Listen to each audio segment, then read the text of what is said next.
Chapter 871. Marin spoke quickly, but there were still some who couldn't control their impatience. Not far behind Marin, a loud and clear voice rang out. 4 out of 7, the most important one is more or less confirmed. What are we still talking about here? Let's just do it. General Corney, the association's intention is not to make a rash judgment. Considering the Blood Flame Order's past strength and performance, isn't there still that Mr. Mo? Marin took the opportunity to explain, due to the lack of time, from the channels we currently have, this Mr. Mo has no official information at all. Everything we can find is suspected to be fake, then what's the point of talking? It's definitely an impersonation. And looking at that bear's heart and leopard's guts, he can't be weak. If this guy wasn't an extraordinary. Ahem, wouldn't some people who bully the weak and fear the strong have already swallowed him into their stomachs? When the attendees heard General Corney's tone, they thought they would hear some sort of live stream eating sh*t or something along those lines. In the end, this guy turned cowardly so quickly. Evidently, his impatient tone just now was a sign of him trying to instigate others. For a moment, cold laughter rang out. Although this General Corney had the title of General, he did not actually belong to the military. Instead, he was the leader of a private armed force active in the Central and North Africa region.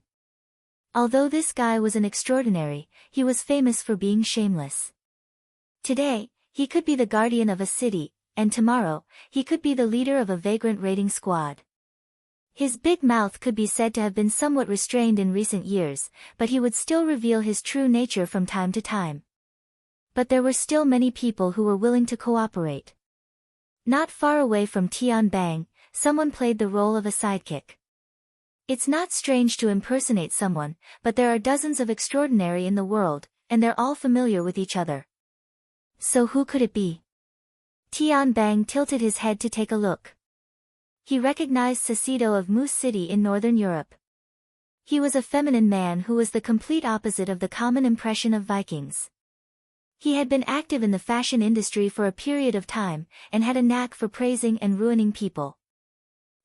It was said that he did not get along with Her Majesty Empress Wu. Now, a soft knife could be used to stab someone, and it could also be fatal. Compared to Sacido, General Corney was already a straightforward person. He stretched out his pitch-black palm and rubbed his fingers in the air a few times. That candidate, all of you must have molded it in your hearts. Halfway through his words, he saw Ouyang Chen's gaze directed at him.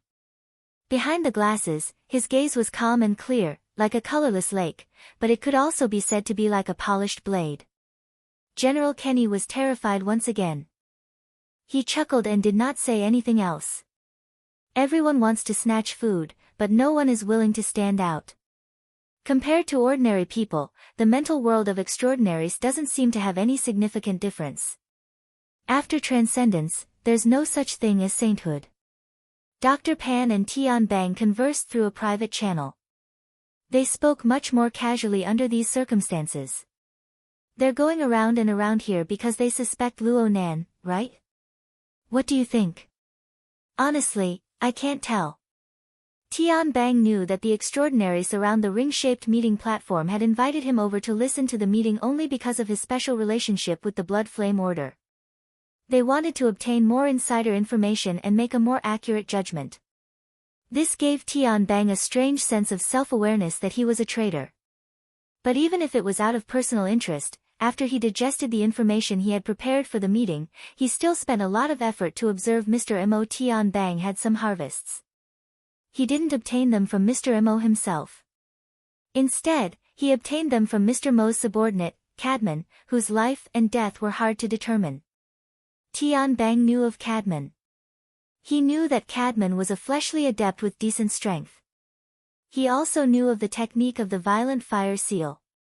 This made him naturally put himself in Cadman's shoes. How could his soul be captured from thousands of kilometers away? Was the violent fire seal the key trigger in the entire process? Was it possible to avoid this result? What role did the Blood Soul Temple, the solidified configuration in the Abyss region, play? What role did it play? Tian Bang analyzed as he put himself in Mr. Mo's shoes. Even though Tian Bang had mostly broken away from the system of the Blood Flame Order and the Restraint faction, he still had some insights. But these were far from enough to be used as a basis for a qualitative judgment. Tian Bang said, Mr. Mo's situation is a clear suspicion, but it hasn't reached the stage of true evidence. If Mr. Mo wasn't an extraordinary, he might have died 100 times over by now. But he is. At the very least, it's highly likely that he is. If that's the case, then the nature is completely different. Dr. Pan, with the rigorous attitude of a researcher, gave a reasonable discussion. Up until now, this Mr. Mo hasn't shown any solid evidence that he's an extraordinary. On the contrary, he's been too vague, Tian Bang laughed. To play with a person's soul in the palm of his hand from thousands of kilometers away. What kind of level is this? That's because he's dealing with his own order's believers. 2 of the leaders of the 3 great orders have come. Perhaps you can ask them how they deal with undevout believers. Is it possible to do things so beautifully from thousands of kilometers away? We've also done a few models of the Blood Soul Temple. If we consider the optimal solution, Tian Bang shook his head. Don't mention those kinds of wild guesses. Besides, doesn't optimal mean most dangerous? Everyone has to leave a way out for themselves. When it comes to extraordinaries, it's never too much to be cautious. It's been a bit better these past few years. There aren't many cases of extraordinaries fighting to the death, but every time it happens, it shakes the entire world. There's no need to talk about Gong Qi. A few years ago, Jin Buhuan was completely influenced by a nuclear bomb. Dr. Pan, didn't you research there for a period of time? Dr. Pan slowly nodded. Yes. It was in that volcanic area. In comparison, Jin Tong died the most sullen death. He was finished without a sound. He only left behind a mountain of bones for the people of the world. Oh. Suddenly, a new train of thought opened up in Tian Bang's mind. Perhaps, it seemed, it was possible. He found a new piece of evidence. Mountain of Bones, Blood Soul Temple, and the headband that fell into Luo Nan's hands in the end, an electromagnetic ability user. Jin Tong was an electromagnetic ability user. Although this brother belonged to the fleshly side, it was insignificant when compared to the clues themselves. Tian Bang had heard in Xia City that Luo Nan was researching and developing equipment for the Jin Tong headband. There was a period of time in the past when Luo Nan used the Jin Tong headband to control some sort of advanced civilization's inheritance. None of this was a big deal when considered alone. But when the fragments were put together, 7 to 5, they could even echo each other. What's wrong? It's nothing. Tian Bang wasn't going to be the stupid bird that stuck its head out. He just needed to think a little more to understand that the matter of Luo Nan possessing the Jin Tong headband was no secret.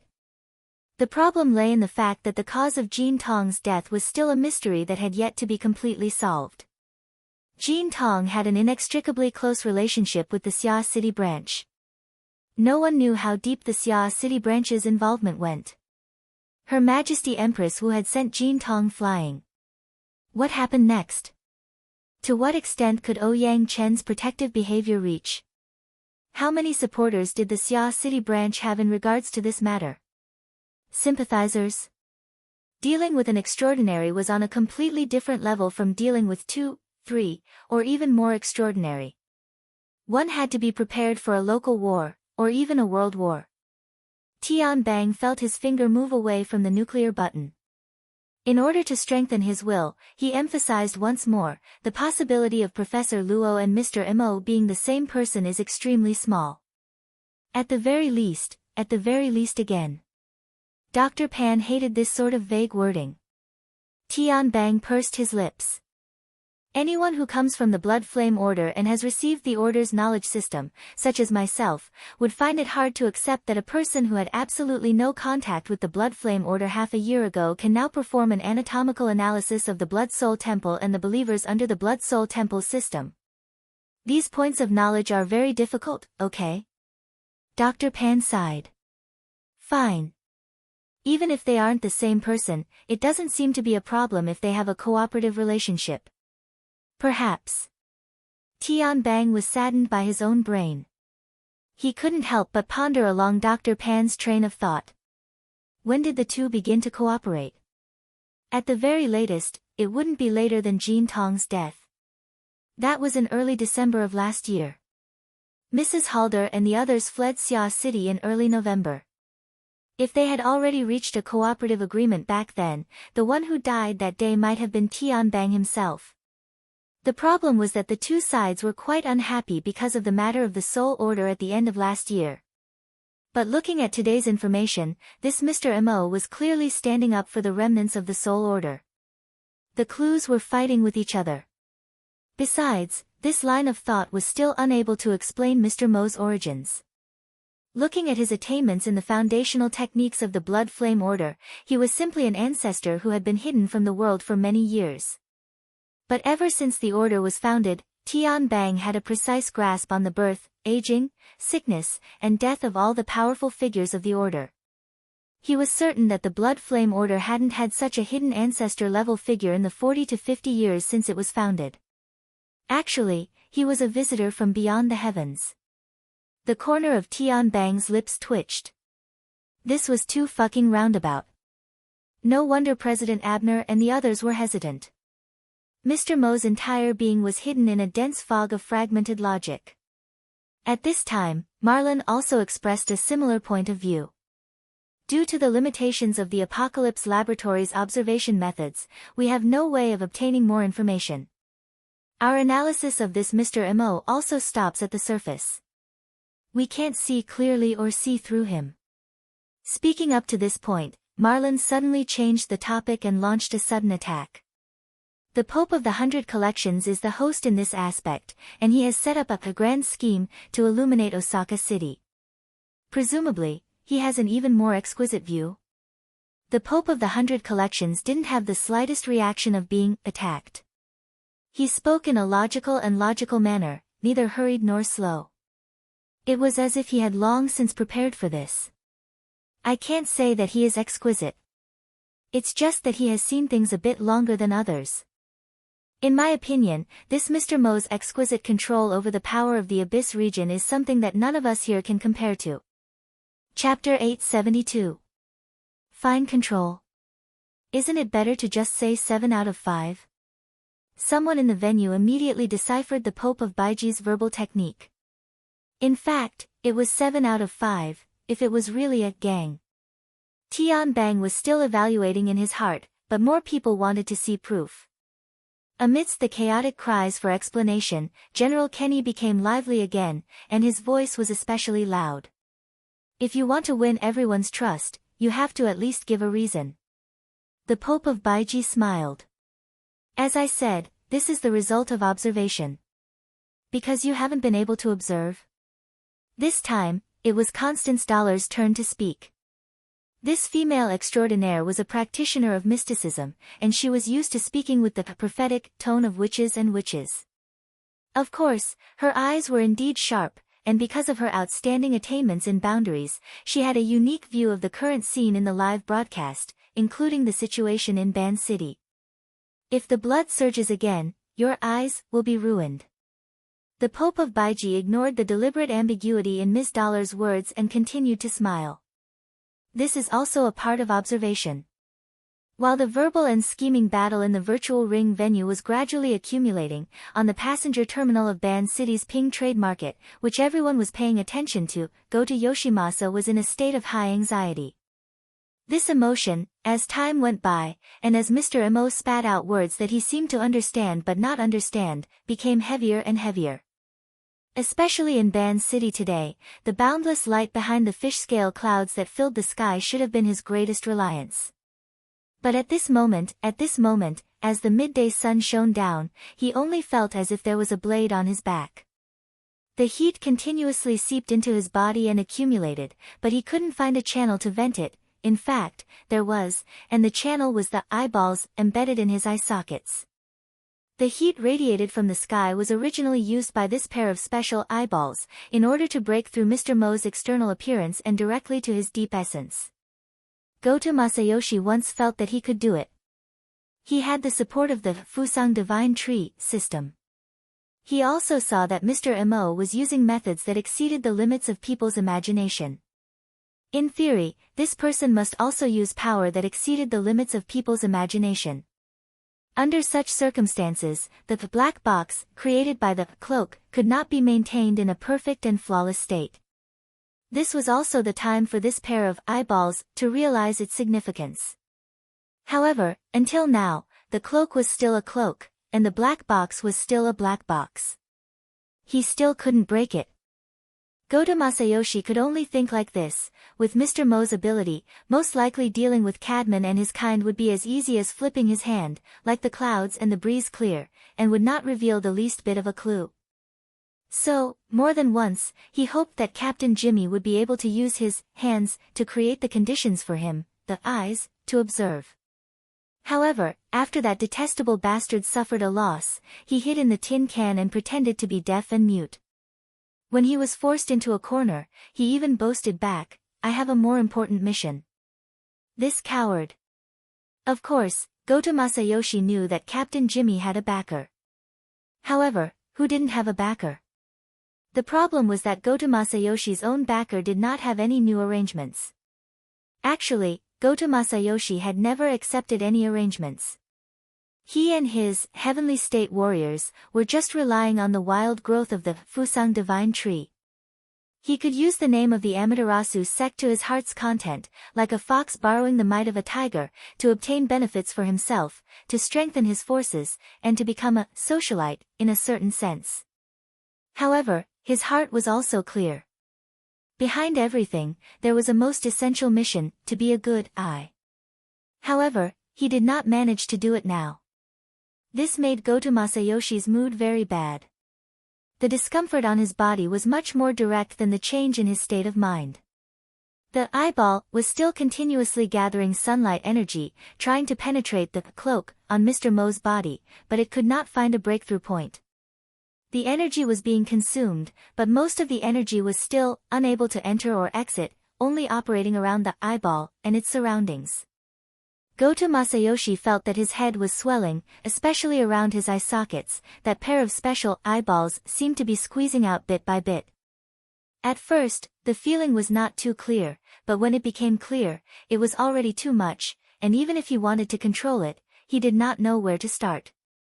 At this moment, Goto Masayoshi felt that he was like an overinflated tire. His whole body was burning hot, and not only was his head dizzy, his whole body was practically about to explode. He wouldn't really explode, right? Goto Masayoshi had never encountered such a situation before, so he was unable to make an effective judgment. And once this thought was born, he could not stop it no matter what. Even though he knew that he should not, in the depths of Goto Masayoshi's heart, fear still seeped into his anxious emotions. Of course, what triggered them was both behind and in front of him. It was also at this moment, in Goto Masayoshi's vision, there seemed to be dirty smoke lingering, undulating inside and outside the invisible cloak around Mr. Mo's body. Those miscellaneous people who had already been dominated by terror contributed another wave of, it's me. Goto Masayoshi suddenly realized, his heart suddenly sank, but the special eyeball still faithfully and objectively reflected all the changes that had happened. It allowed Goto Masayoshi to see clearly what kind of interaction had formed between the negative emotions that were born in his body and Mr. Mo's previous interactions. Wait, a chance. Goto Masayoshi's thoughts once again lagged behind the reaction of the eyeball. The sunlight that filled the sky, under the support of the Fusang Divine Tree's Great Divine Treasure System, formed an extraordinary connection with Goto Masayoshi's special eyeball above the normal laws of physics. After that, Goto Masayoshi felt that his body seemed to have entered a kind of transparent state, creating the best conditions for the sunlight that was projected over. Most importantly, Goto Masayoshi's thoughts had actually participated. As a kind of targeting tool, it had specified the direction and target of focus, and had received the feedback information. At this moment, Goto Masayoshi followed the smoke and saw even more. He saw the trajectory of the smoke circulation, including some of the details of the operation and transformation, and thus naturally discovered that the cloak and black box belonged to a kind of tight and exquisite energy structure, yet still maintained a highly integrated state with the real world. Because of the integration, they were one. It's this. Goto Masayoshi never would have thought that the difficult problem that had been dragging on for a long time would actually have a breakthrough because of his own fear. He also didn't have the time to think deeply about the problem inside, only doing his best to memorize and analyze, trying to dig out even more things. He had already seen the light. Everything was difficult at the beginning. Very quickly, his vision suddenly slanted, completely leaving its original focus. His entire vision was also affected, swaying back and forth. Swaying? The so-called swaying was actually swaying back and forth. It felt like the eyeball wasn't embedded in the eye sockets, but rather attached to some thin string. His randomly swaying vision, in the blink of an eye, he rearranged the situation around him. Mr. Mo, mushed mouth ape, the cowardly Jimmy, his terrified subordinates, and the veterans that he had forcefully dragged over to confront, and so on. Why are all these guys looking at me? And with that kind of gaze? What is this? In his swaying vision, a thicket of blood, flesh, nerves, and bones appeared. It was malevolent and ugly, and emitted an ominous aura of death. It was still burning. Chapter 873. Goto Masayoshi could see that at the top of the burning bush, there was two fruits. On it, there were intermittent embossed lines surrounding it, some thick, some thin, some green, some red. That was blood vessels. His consciousness trembled violently. His thoughts and the veins in his blood vessels merged together, and he suddenly understood what the fruit on the bushes was. That was his eyeballs, at least in name, they belonged to him. The two eyeballs reflected each other, combining with the flesh, bones, and nerve functions at the back, piecing together a complete field of vision, and also reflecting the truth. That was the bloody truth that Goto Masayoshi would never be able to experience under the framework of being a human.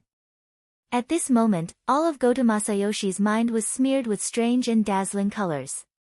There was no logical relationship between each color, and that was the color of collapse.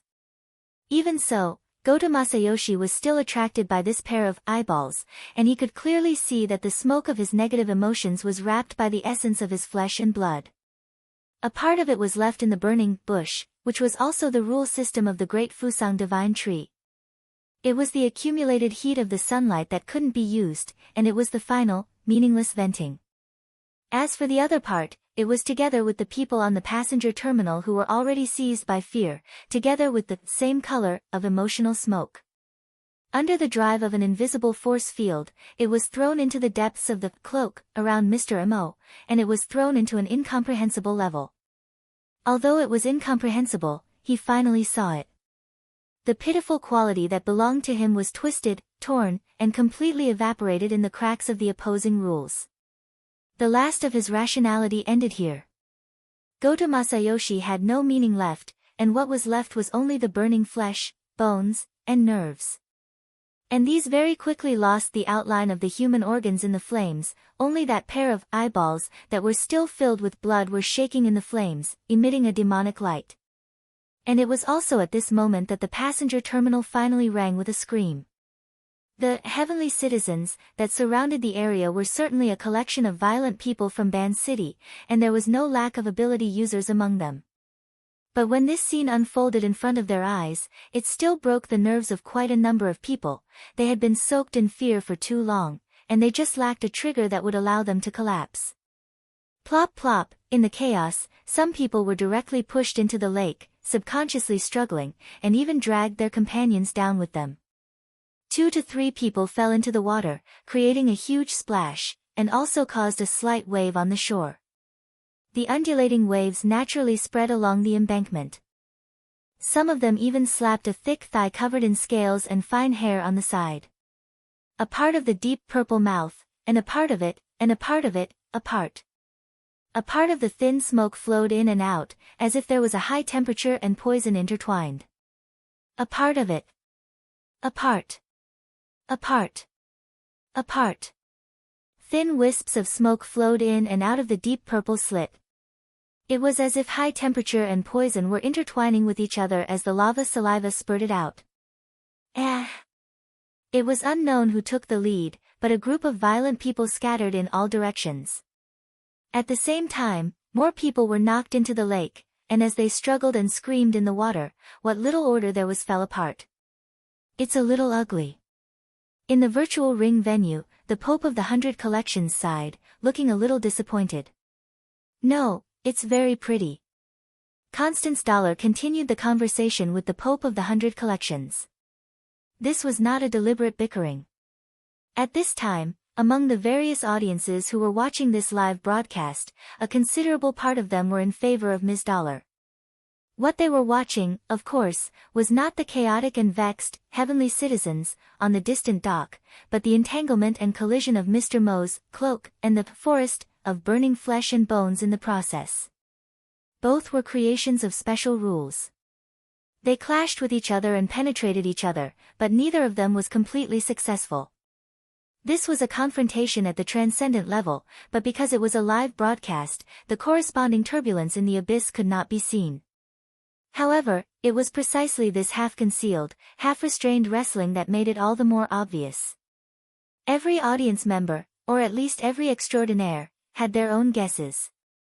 The vast majority of them kept their thoughts to themselves, but there would always be people who would express, a very special kind of expression. This Mr. Mo seems to be a gentle person. As a world-famous fashionista, Xiao Saido's voice was quite gentle, but the meaning was even more subtle. Don't you prefer the tough type? Someone asked. Xiao Saido did not mind and continued, don't you think so? Up until now, the Pope of the 100 Collections has exhausted nearly 40 rounds of rule changes, burning up the last bit of material carrier, but still unable to find out Mr. Mo's background. Is that so? Hee hee.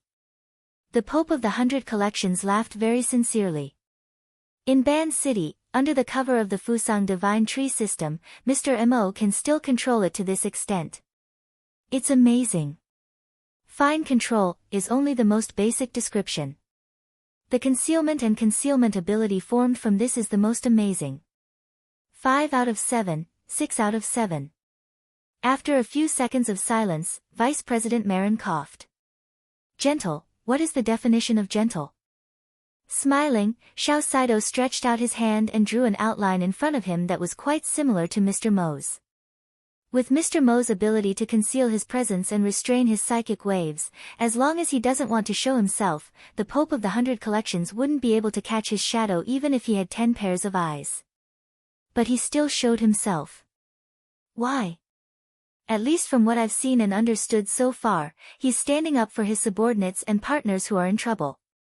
He's providing them with protection and support, and he's not hesitating to put himself in danger. This way of doing things, isn't this a gentle heart? Xiao Saido's embellishment sounded very praiseworthy and high praise, but anyone who knew him well would feel a cold slippery snake wriggling in their ears and chest. This is, how does the Pope of the 100 Collections do things? Even Dr. Pan could figure out the meaning behind it. Faint boos and laughter could be heard in the hall. Xiao Saido accepted it calmly. He didn't want to hide it anyway.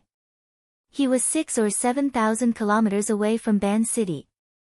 No matter what, he wouldn't be able to get the first prize. In that case, it would be more interesting to make the situation more chaotic. But the problem was, would Mr. Mo, who seemed to have popped out of a rock, really do what Xiao Saido analyzed? Would the Pope of the 100 Collections and the Amaterasu order under his rule believe in this judgment? Interesting angle. The Pope of the 100 Collections' tone didn't have any interesting reaction at all.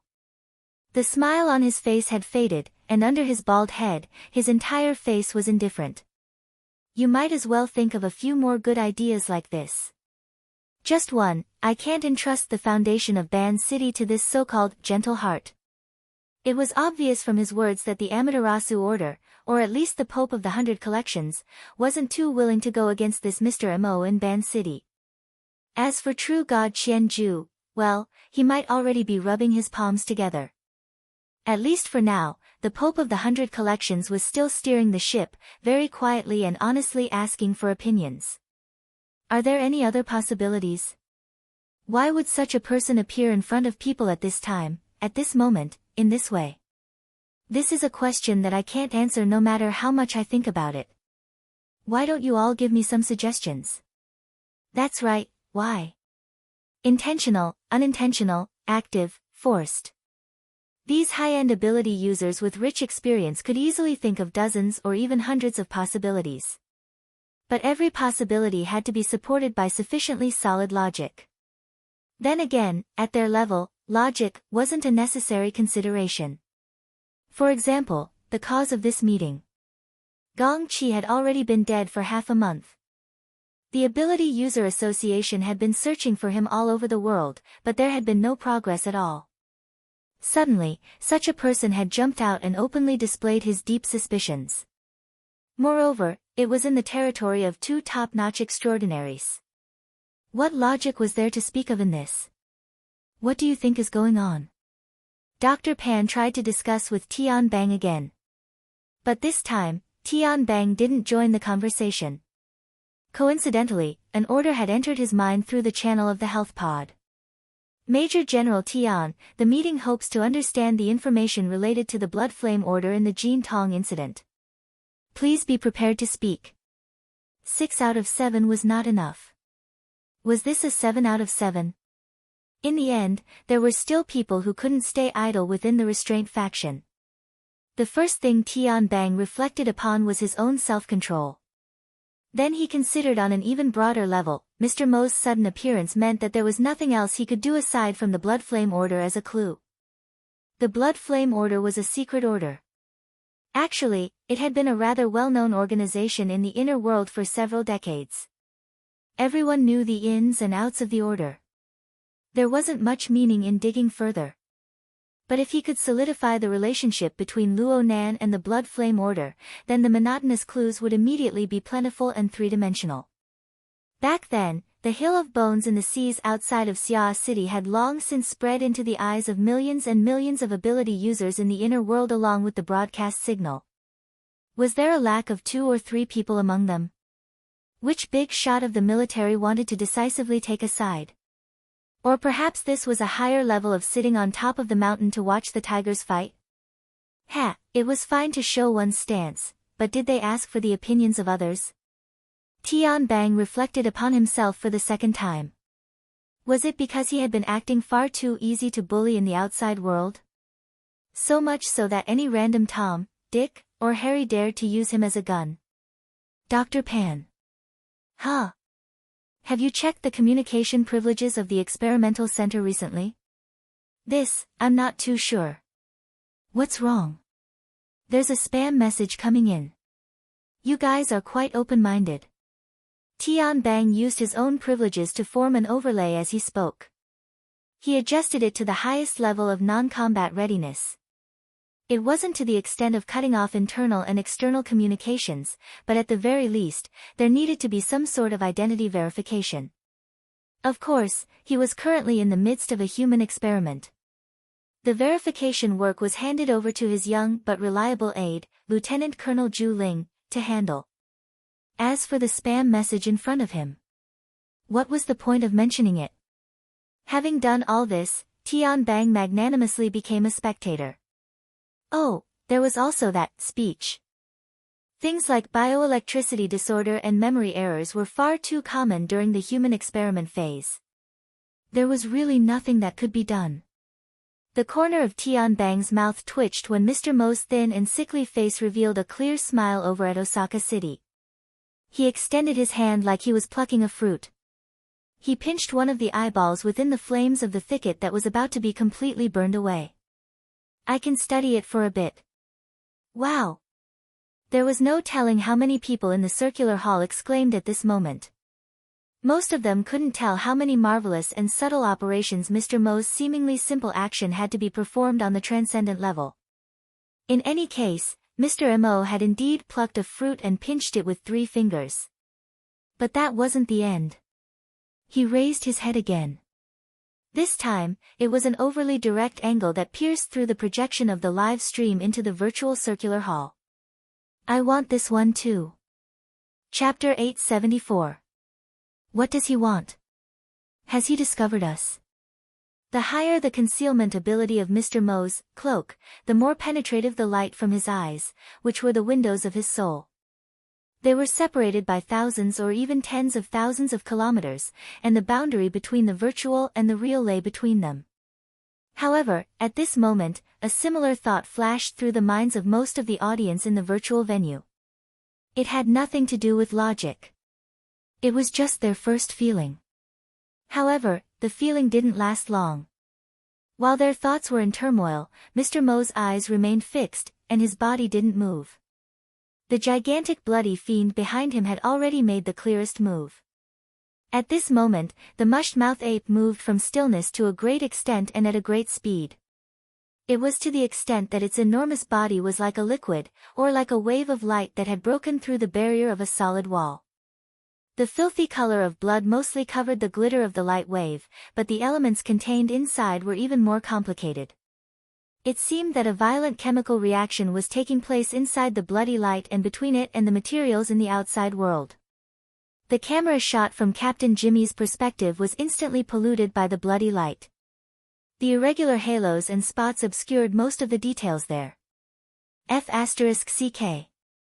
In the virtual venue, several people blurted out their catchphrases. The problem was that the terrible effect of the live stream did not improve because of their curses.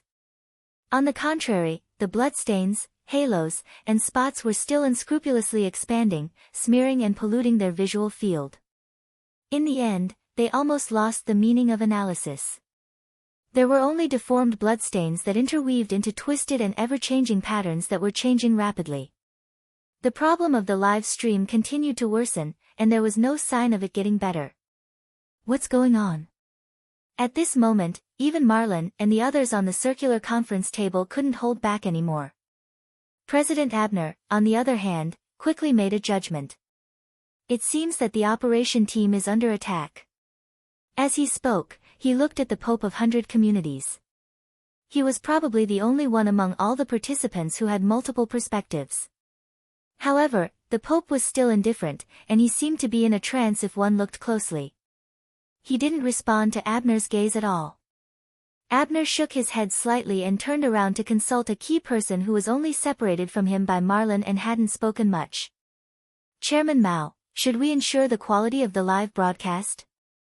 The so-called Director Mao was probably the most casually dressed person at the scene. He was sitting behind the conference table, and only a red and green floral shirt could be seen on his upper body. A pair of aviator sunglasses hung around his neck. It was as if he was projecting the beautiful scenery of the Sunshine Coast. One could imagine what the lower half of his body looked like. This was the truth. Not only was this Director Mao a veteran extraordinaire, he was also an independent director of Quantum Holdings in the secular world and the main liaison for the Deep Blue project. He was practically the highest representative of Quantum Holdings in the inner world. However, unfortunately, he was currently on vacation and was in the Gold Coast. He was forced to attend the meeting, so he was somewhat unwilling and yawned non-stop. However, at this moment, his expression finally tensed up. The vertical wrinkles on his forehead also stood up, and he looked very serious. That's right, we are now an operation team directly under the Apocalypse Laboratory, and we have been attacked. This is a very serious matter. Director Mao was still describing the incident when someone interjected, "When will the live broadcast signal come back?" Director Mao acted as if he hadn't heard anything. The problem right now is the safety of the operation team members. Before he even finished speaking, the messy broadcast screen suddenly cut away from the blood-colored haze and restored the image of the Band City passenger terminal in broad daylight. However, the perspective of the live broadcast had already undergone a clear change. The angle that belonged to Captain Jimmy and was directly facing Mr. Mo had already disappeared. To be more precise, it was in the form of a painting within a painting. It had shrunk to a small area in the upper right corner, and what appeared on the main screen was a side view from the lake's surface to the terminal. From this angle, only half of Mr. Mo's back and shoulders could be seen as he sat in a wheelchair. There was also the ever-expanding anomaly that had already lost its flesh and was more like a translucent bubble of lava than an area of 20 square meters in front of him. F***CK, what is that? The mushed-mouth ape. The answer was right in front of them, but none of the audience dared to confirm it. At this moment, the internal radio waves of the operation team in Band City transformed into urgent syllables that appeared in the audience's ears. Captain, Jimmy, he's been swallowed.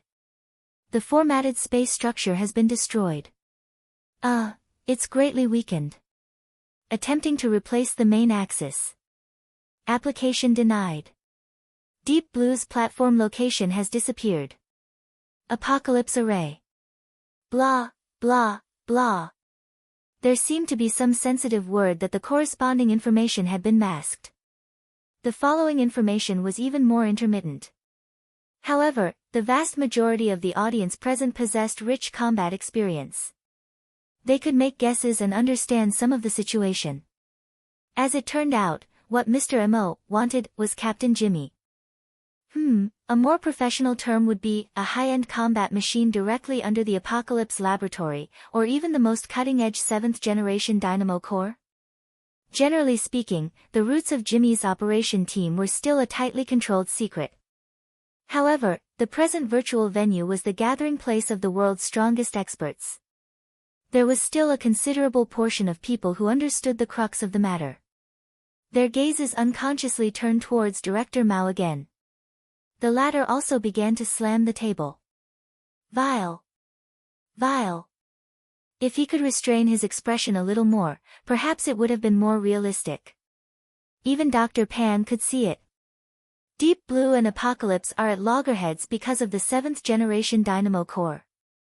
So it wasn't just a rumor. Tian Bang wasn't too interested in this. He was more concerned about the details displayed in the live broadcast. At present, the operation team had clearly fallen into an extremely awkward situation. The captain had been swallowed, and the formatted space had fallen into a leaderless state. It had to be rearranged, but the following situation didn't seem quite right.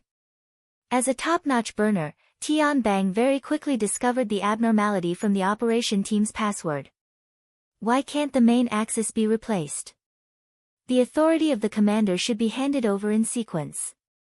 The authority didn't pass. Dr. Pan's attention quickly shifted from the level of gossip to the professional domain. He made a professional judgment, but he soon fell into a state of confusion.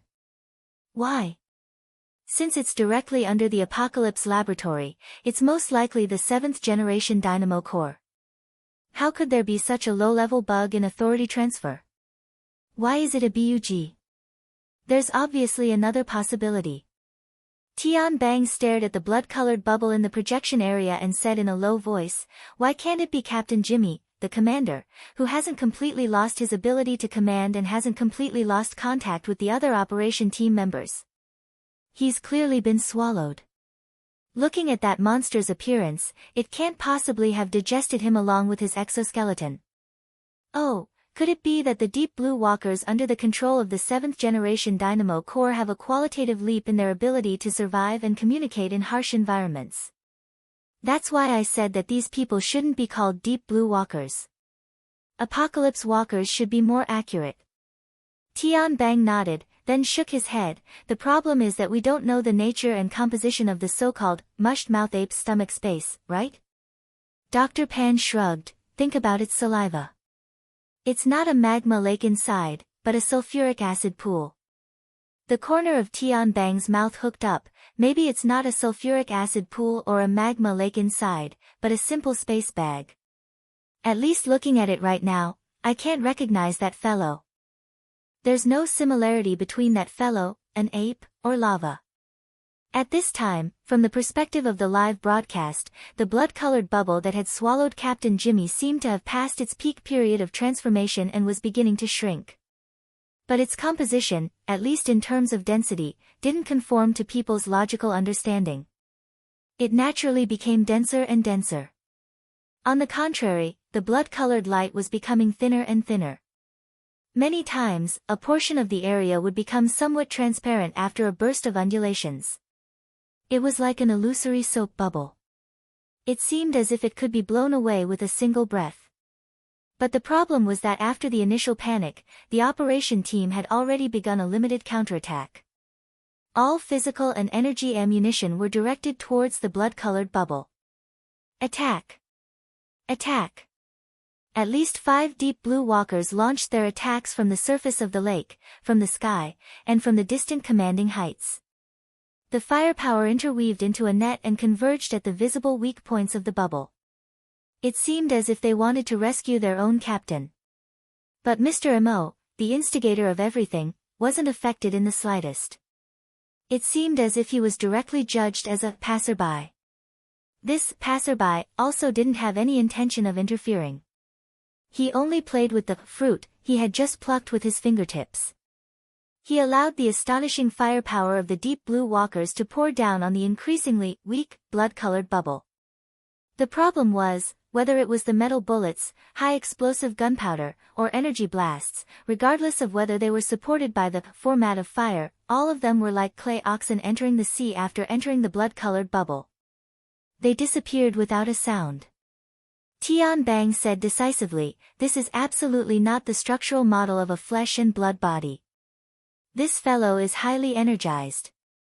And then, it's relatively easy to mold. It's a natural building material." Dr. Pan was simply repeating Mr. Mo's previous description. This was also the only basis. Tian Bang asked, "What is a highly malleable energized building material used to construct?"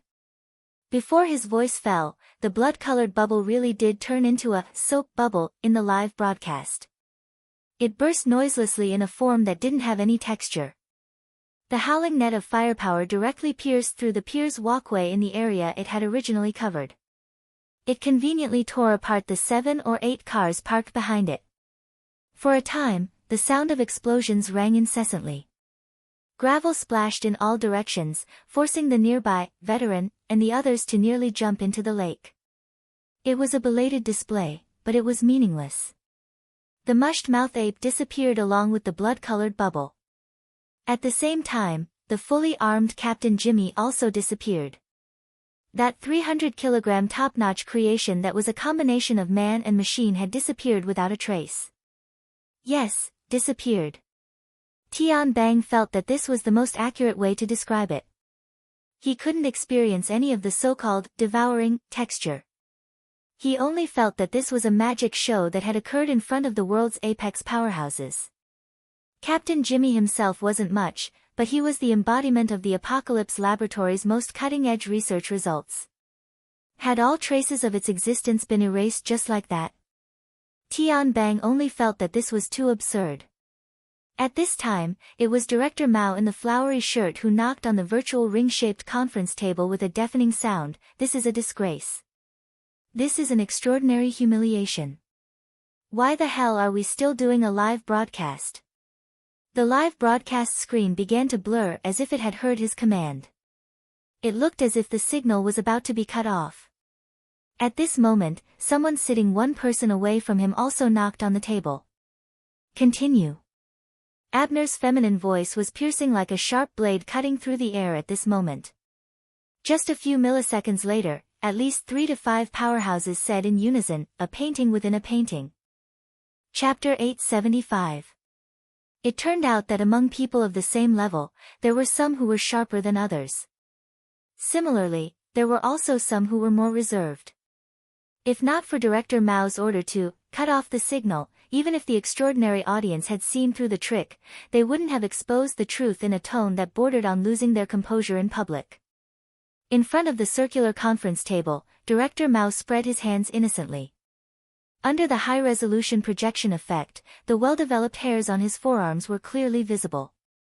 But in the eyes of many, this extraordinary businessman, who was even more successful than Buhuan Gold back then, had sinister thoughts that were much more complicated than superficial hair. After being reminded, most of the participants stared at the small, picture-in-picture area in the upper right corner of the live broadcast and quickly captured the most crucial information. Captain Jimmy, who had clearly disappeared, had retreated to a corner of the live broadcast, but the filthy perspective that was presented in the form of a picture-in-picture was still there. It was still the same blood-colored spots that were twisted and densely woven. There was no entry point for analysis, but it was still changing and had some sort of vitality. This existence alone had already formed a contradiction with the reality that it had disappeared. And if combined with the goal that people had been discussing and scheming about, it would quickly transform into a predictable explosive point. Captain Jimmy had disappeared from this world, but he still existed.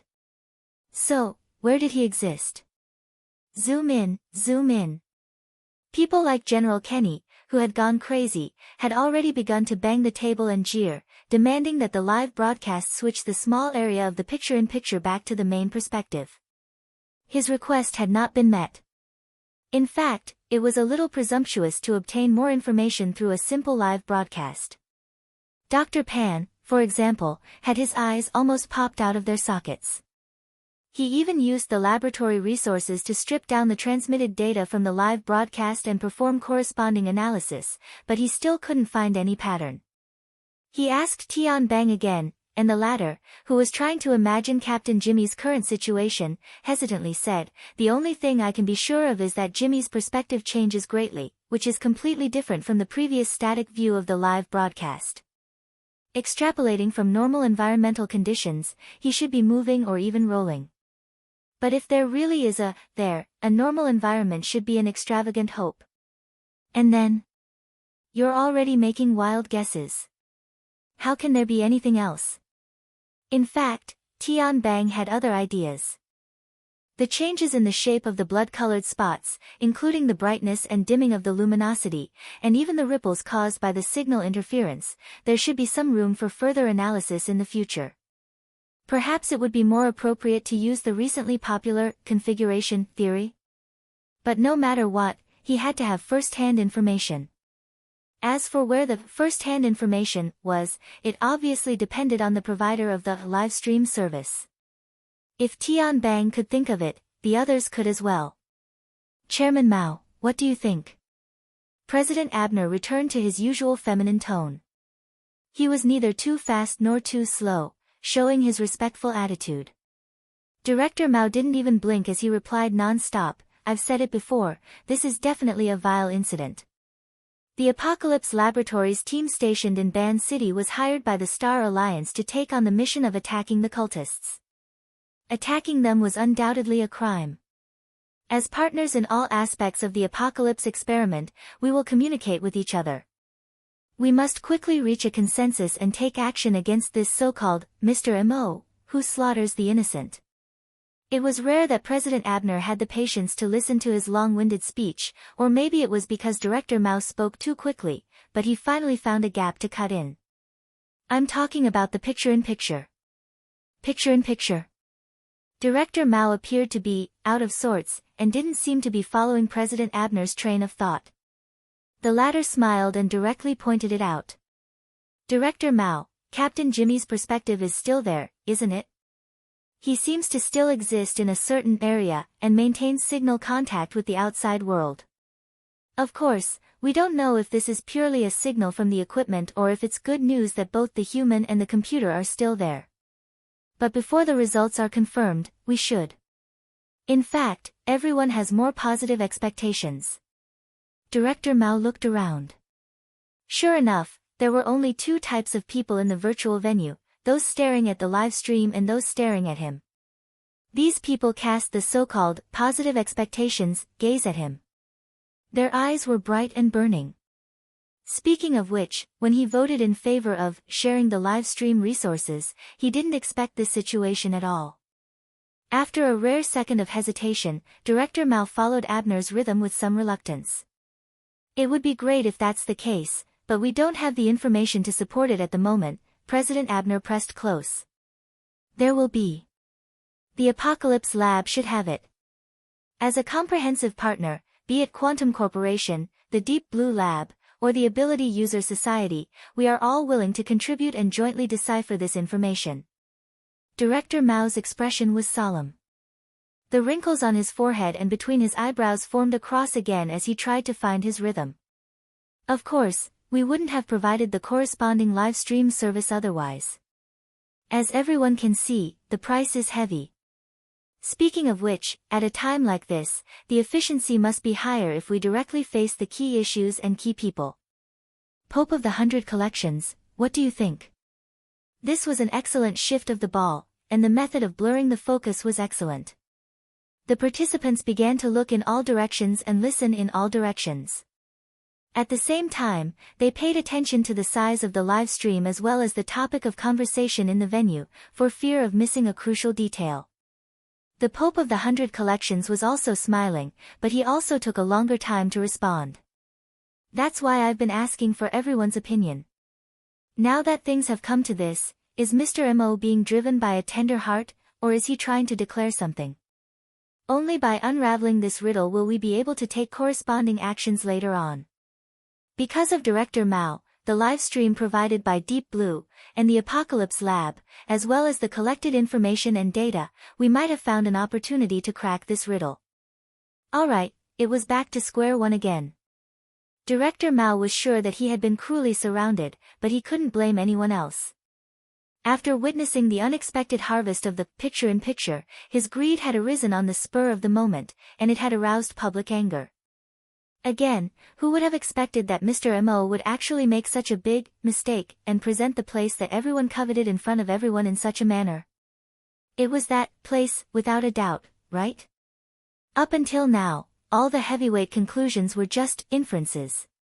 But the continuous changes in events, although not to the point of being a solid hammer, were still like the chisels in the hands of craftsmen, knocking down the originally thick and heavy barrier bit by bit, exposing the outline of the truth. From now on, all that was needed was a little bit of imagination to more or less sketch out the entire truth. It was precisely this little bit that made the high-end people present wary, but it also inevitably stimulated gambling-like expectations. At times like this, as long as they were a little bit earlier than others, Captain Jimmy, who was a little bit earlier, and the Apocalypse Lab behind him, thus became the target of everyone's jealousy. Director Mao couldn't cut it in time, and couldn't cut it, so he naturally became the target of focus fire. Now, apart from throwing up his hands, he could only say some strange words and mock himself. You've gone around in such a big circle, but you can't even strangle someone to death with a knot. Why bother? Besides, he's right there. Just ask him directly. Ask? There was a sudden momentary silence in the virtual venue. Director Mao's words actually didn't have the effect of striking a blow to the head. They were just absurd. Would Mr. M.O. pay attention to you directly if you asked him directly? But on further thought, if he didn't pay attention, why would he openly expose himself? For a moment, the venue was filled with hesitation. A considerable number of them looked at one another, till someone ventured, why don't we have a talk? Talk about how to take Gong Chi's old life. Shut up, you old bastard. Let's talk about serious business. Who's going to talk? At this moment, the operation team's rescue operation had already lost its meaning. A few Deep Blue walkers stopped. They stopped at the scene of the incident with a dignified and awkward posture. Stopping was already like this, so there was no need to mention going forward to talk. If they forced it, it might be another Captain Jimmy. As for the last person to talk to Mr. M.O., Goto Masayoshi, he had already died without a complete corpse. The surrounding Heavenly Nations people had also pretty much dispersed. Looking around, there was actually no one suitable to talk to Mr. M.O. in the vicinity of the passenger terminal. It really isn't easy to find someone. Their status isn't equal. The Pope of Baiji rubbed his bald head and smiled amiably. Why don't I go ask? Someone immediately objected, don't. It was so unpleasant just now. It won't look good if we fight again because of a disagreement. Of course, The synchronized translation of the participants was, "What if you take the opportunity to secretly give it to him?" That being said, if the Pope of Baiji wanted to take the initiative to communicate with Mr. Mo, no one present could stop him. Perhaps it had already begun. In a moment of desperation, someone spoke indiscriminately, "Why don't we let this person participate as well? Let that Luo, someone pass on a message." Fortunately, this person didn't break his brain from the anxiety. He forcefully swallowed the word "nan" back down. Even so, the expression in Ouyang Chen's eyes behind the smooth lenses made him break out in a cold sweat. Tian Bang, who was watching the excitement, let out a "ha." Speaking of Luo Nan, when the situation developed to this degree, the sensitive speech came to an end. The affairs of the world were like this. It was better to have less trouble than less trouble. Previously, the secret of the alternate space was guarded to the death. Quite a few people here hated that they couldn't gang up and attack. But once there was a gap, they all thought of playing tricks. To put it bluntly, they were all people with great families and businesses. They could eat and drink to their heart's content just by opening their mouths. Who would be willing to give up wealth and glory and gamble their lives? If Mr. Mo had calculated this point and intentionally acted this way, then his methods alone were enough to show his brilliance. Just as he was pondering, he heard someone shout, "Oh, he's looking over again." Chapter 876. Everyone's gazes turned to the live broadcast at the same time, but soon, intermittent boos rang out. The reason was simple. The one looking over wasn't Mr. Mo, who had been a passerby for a long time, but the female assistant behind him. The first person to issue a warning was an extraordinaire. Even in the circle of his own kind, being directly looked down upon like this was quite humiliating. It was hard to avoid a few retorts. "Are you all blind? What did Mr. Mo just tell her? Is that so?" "It seems so," someone testified. Mr. Mo had indeed called out to Yin Lu, and the latter had bent down to listen carefully. Since it was a side view, it was impossible to see what he had instructed her. But in a few seconds, Yin Lu straightened her body and turned her head slightly, giving the camera a clearer view of her side profile. The camera and the line of sight were at the wrong angle, but it was obvious that Yin Lu was looking in his direction. At this moment, Mr. Mo nodded to the veteran in the distance. He extended his thumb and pinky and made a hand gesture, indicating that he had something to do. The wheelchair beneath him turned around nimbly and headed towards the cruise that was docked at the pier. He had actually left just like that. There were no longer any obstacles between Mr. Mo and the cruise. Perhaps the Fusang Divine Tree's great divine treasure system hidden in the endless sunlight was one, but the Pope of the 100 Communities didn't show any intention of stopping him.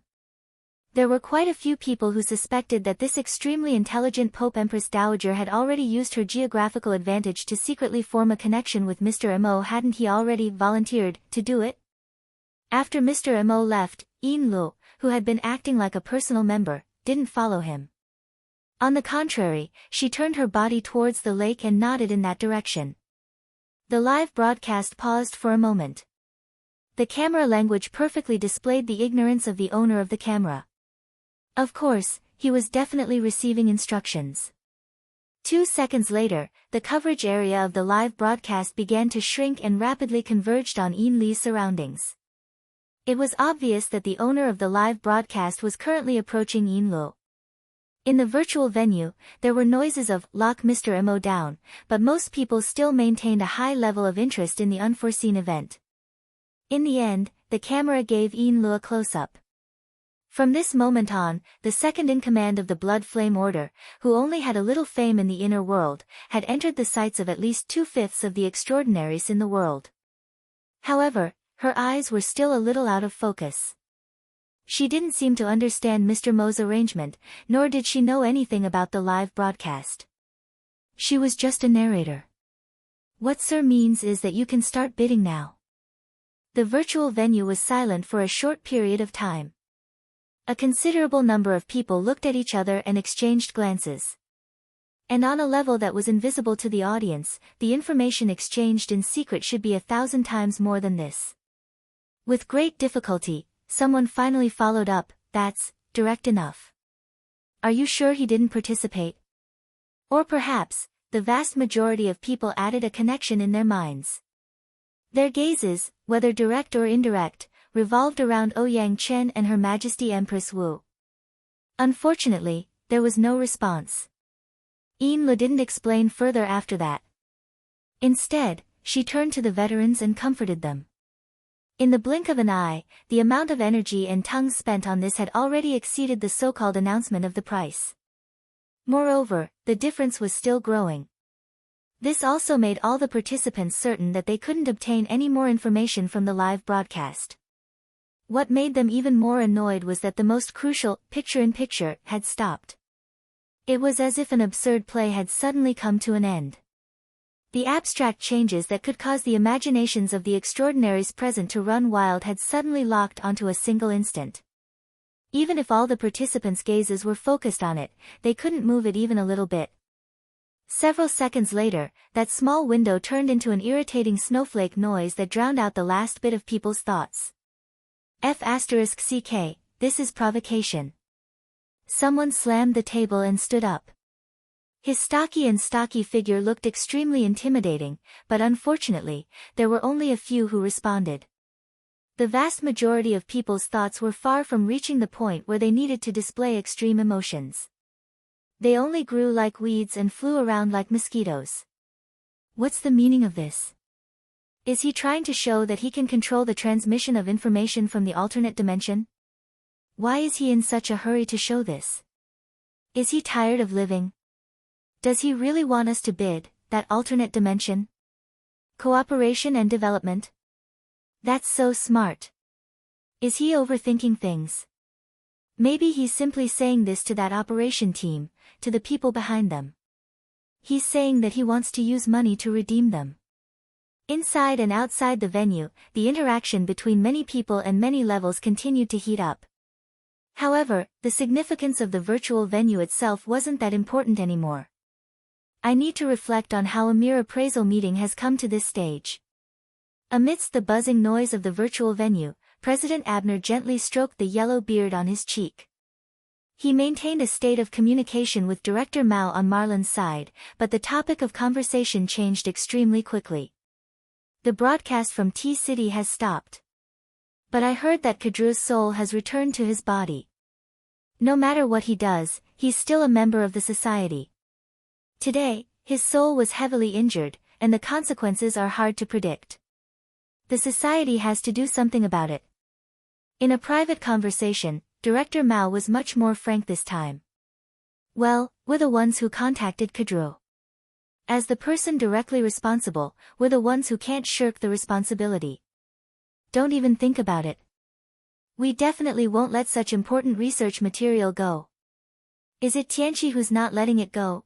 Or is it Deep Blue who's not letting it go? We can discuss this issue after the meeting. President Abner laughed. Why do we have to discuss after the meeting? Of course, it's not good to end it in a hurry. Why don't we take a break first? The last sentence was directly transmitted to the ears of every participant. Take a break? At present, the situation has already exceeded the scope of the original topic of the meeting.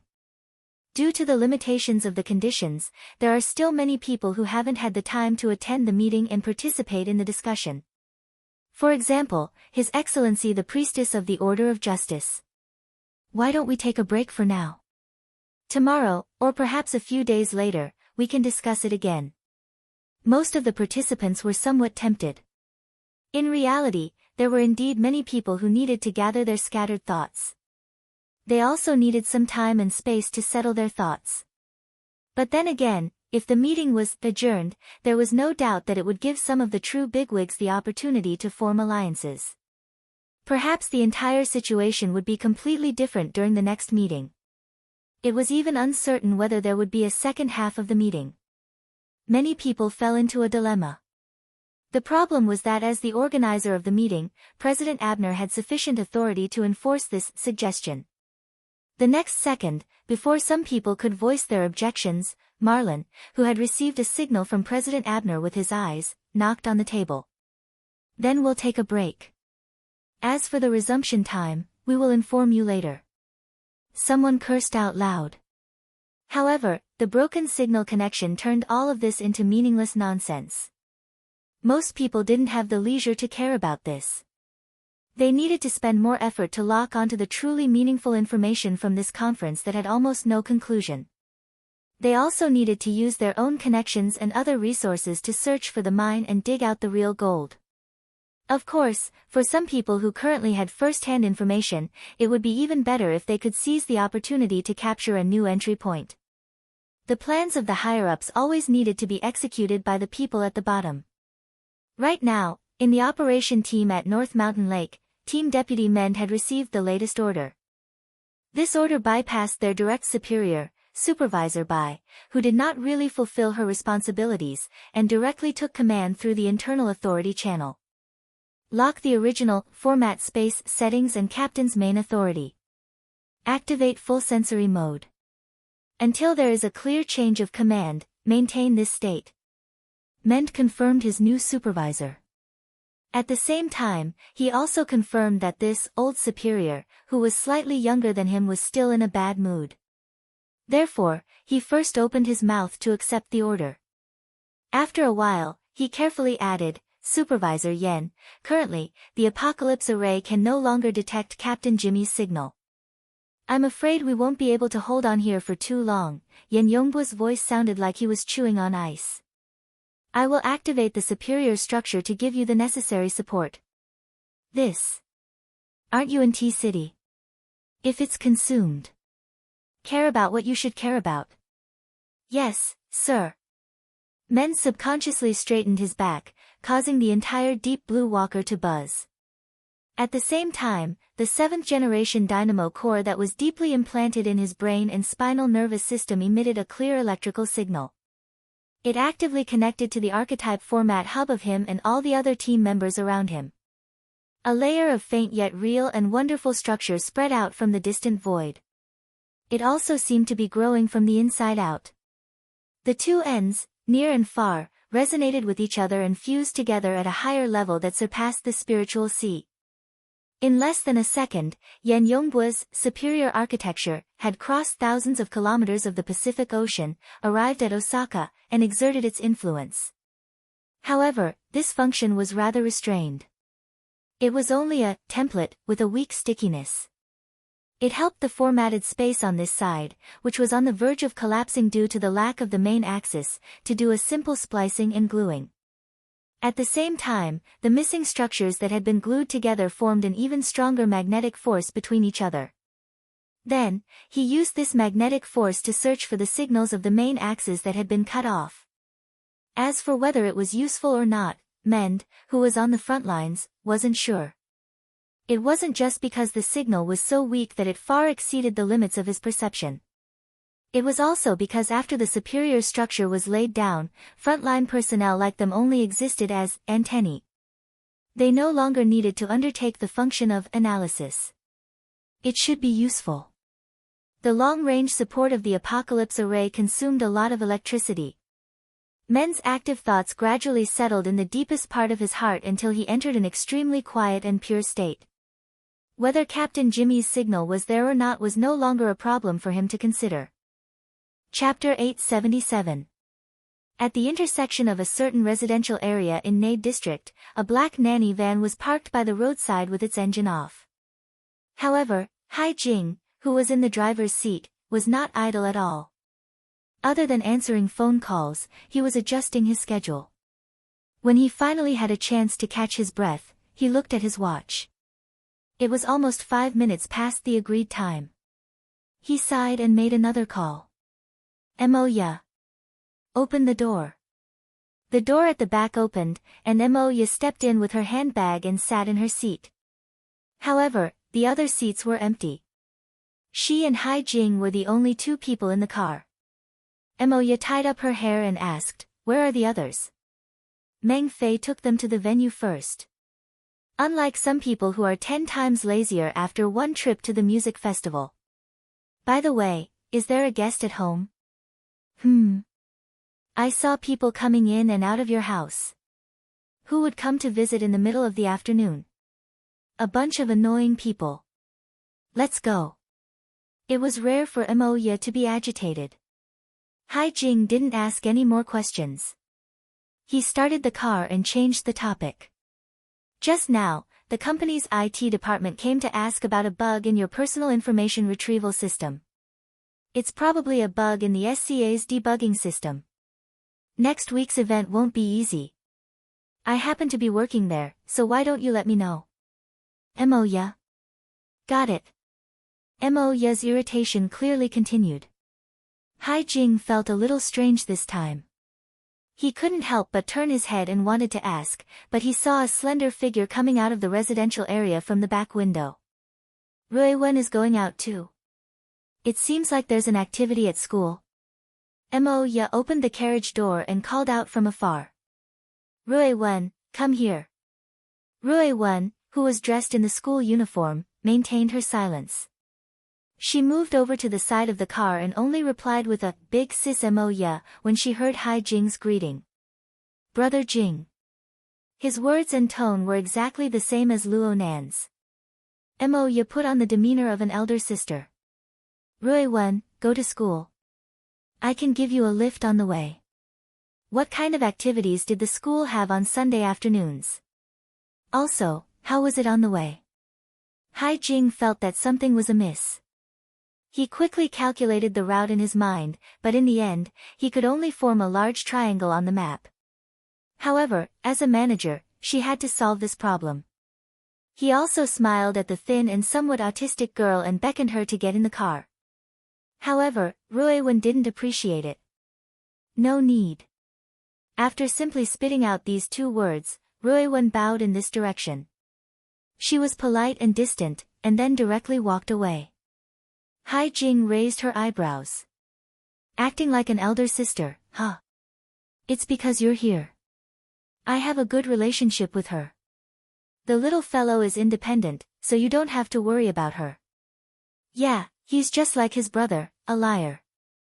Haijing was confused by Moya's words. The only thing he could be sure of was that Moya was currently in a bad mood. It was best not to provoke her. The nanny van started moving, and Haijing soon realized that there were many other cars that started moving at the same time. There was one in front, and two behind. They were all very sturdy models of the same model, sandwiching the nanny van in the middle. It was fine at first, but when they left the neighborhood and got onto the main road, Haijing's nerves tensed up. Is this kidnapping? Moya snorted. Bodyguards. Haijingdo forgot to drive and turned his head to ask, Moya, which big shot has booked you? I hope that's the case. Moya's words had just left her mouth when the car in front suddenly slowed to a stop. The car behind followed, activating the safety distance control function, and the nanny van was stuck in place. Haijing only cared about turning his head to talk. He fell forward due to inertia, and his ribs hit the steering wheel. Under these circumstances, he really didn't know whether or not to believe Moya's words. Isn't this kind of bodyguard a bit too rough? A knock on the window rang out, and a tall, thin, and vigorous figure appeared outside the driver's seat. He had a familiar face. Hello, Mr. Haijing. Are you free? Haijing's ability to recognize faces was quite good. After staring blankly for 2 seconds, he recalled a string of memories from the depths of his heart. Last year's university birthday, the municipal square, the first performance after signing a contract with the band Mountain Creek, the extraordinary person in the underground passageway. Of course, there was also the close relationship between this person and Luo Nan. He remembered that when he first met Ruiwen, this person seemed to be there as well. Me, Mr. Qin. It's me, Qin-ikun. Qin-ikun greeted him through the car window. We meet again. I've just been hired to be Mrs. Moya's full-time driver. Please take care of me in the future. Haijing clearly knew that the matter wasn't that simple, but he still asked a very stupid question. Who hired you? You can think of it as Luo Nan. Moya replied from the back seat. It felt more like a sigh. The nanny car started up once more, and Haijing had already switched from the driver's seat to the front passenger seat in a daze. As a manager, he wanted to get to the bottom of things, but he didn't know where to start. As his line of sight shifted back and forth, he suddenly saw Rue-Wen, who had just left coldly, burying her head into another flying car near the entrance of the residential district. It was a sports car with a more distinctive style. The sports car quickly started up, and soon it ran alongside them. The driver of the car even pressed down the window to greet them. "Teacher Cat Eyes?"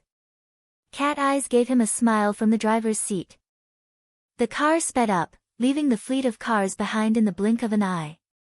For some people, the world has already changed. It's quite troublesome to adapt to it. But in this sort of situation, they still want to hide it from everyone, especially from their family. This is undoubtedly making things awkward. It's meaningless. Cat Eyes' current state wasn't all that great after being tormented by her boss for quite a while in the wee hours of the morning. She let the car go into autopilot mode after entering the high-speed magnetic rail. She simply curled up in her seat and chatted with Rue-Wen. "You also feel that it's very inconvenient, right? As long as those bureaucrats don't make mistakes, they won't be afraid to do things. So they lick up especially hard. It's very disgusting." Rue-Wen sat quietly in the front passenger seat, not responding to this sort of topic. Cat Eyes didn't mind either. Over there was the big boss, and over here was the small boss. The more she interacted with them, the more she knew that these two were unfathomable freaks. Of course, the small boss was a bit cuter. Cat Eyes reached out her hand to touch Rue-Wen's jade-like face as she thought this. But before her fingertips could reach Rue-Wen's face, the little girl in the front passenger seat was like a translucent bubble. She suddenly burst and disappeared. All that was left was a tiny ripple in the void.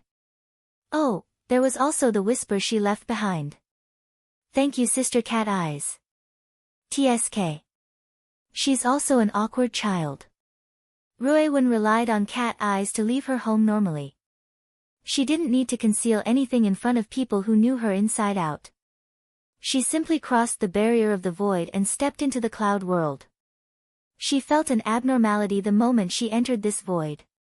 The stability of the void she was in was very questionable. It was as if many traps were buried beneath the surging flow of clouds and mist that could collapse at any time.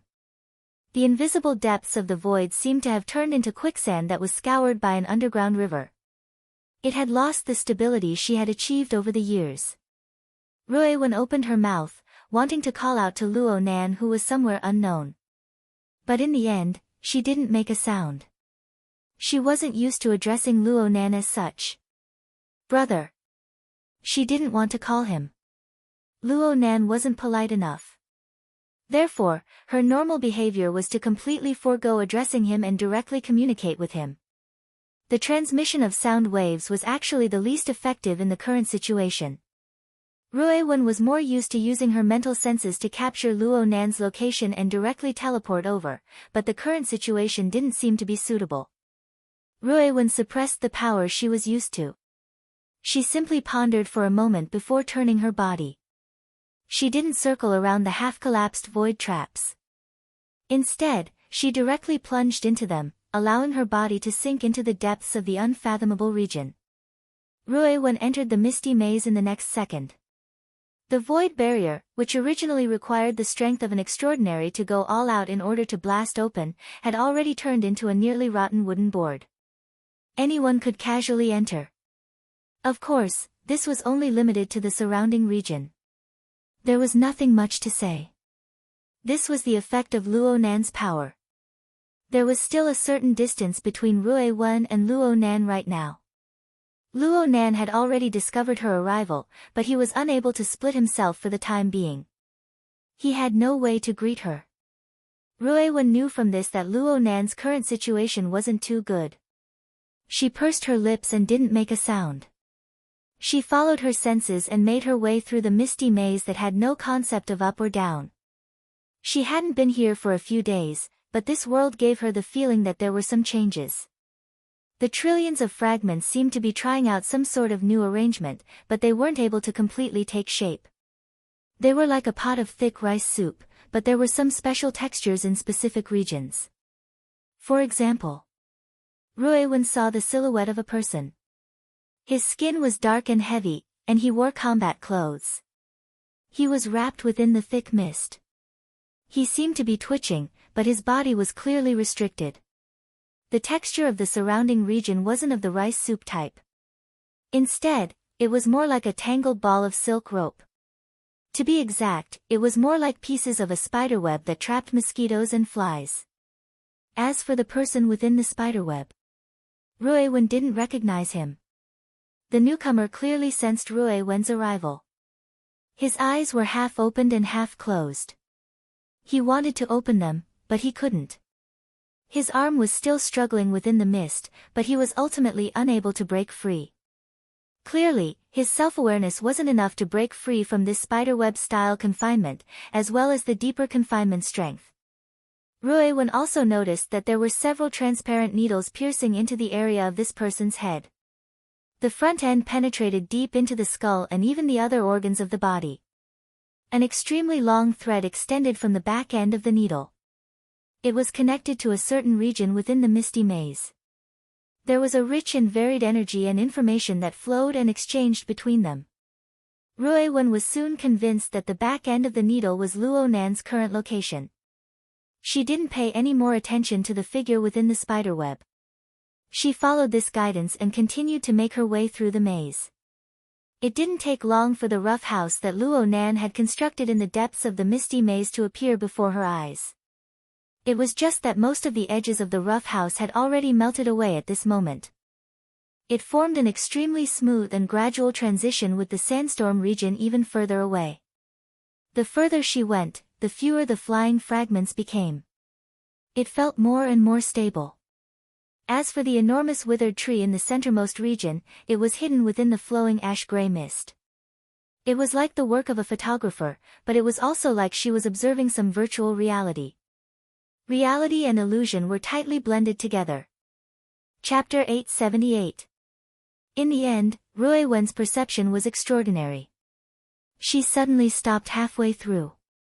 She stopped in front of an extremely blurry boundary and hesitated. If she went any further in, it would probably result in a bad influence. However, the summoning intent inside was very clear. Ruiwen hesitated for a second, but in the end, she still stepped forward into the area ahead. Fine waves gently rippled out following Ruiwen's movements, forming marvelous ripples in the void. Horizontal and vertical waves rose and fell, dense and alternating. They reverberated back and forth, erasing the surface color of the mist.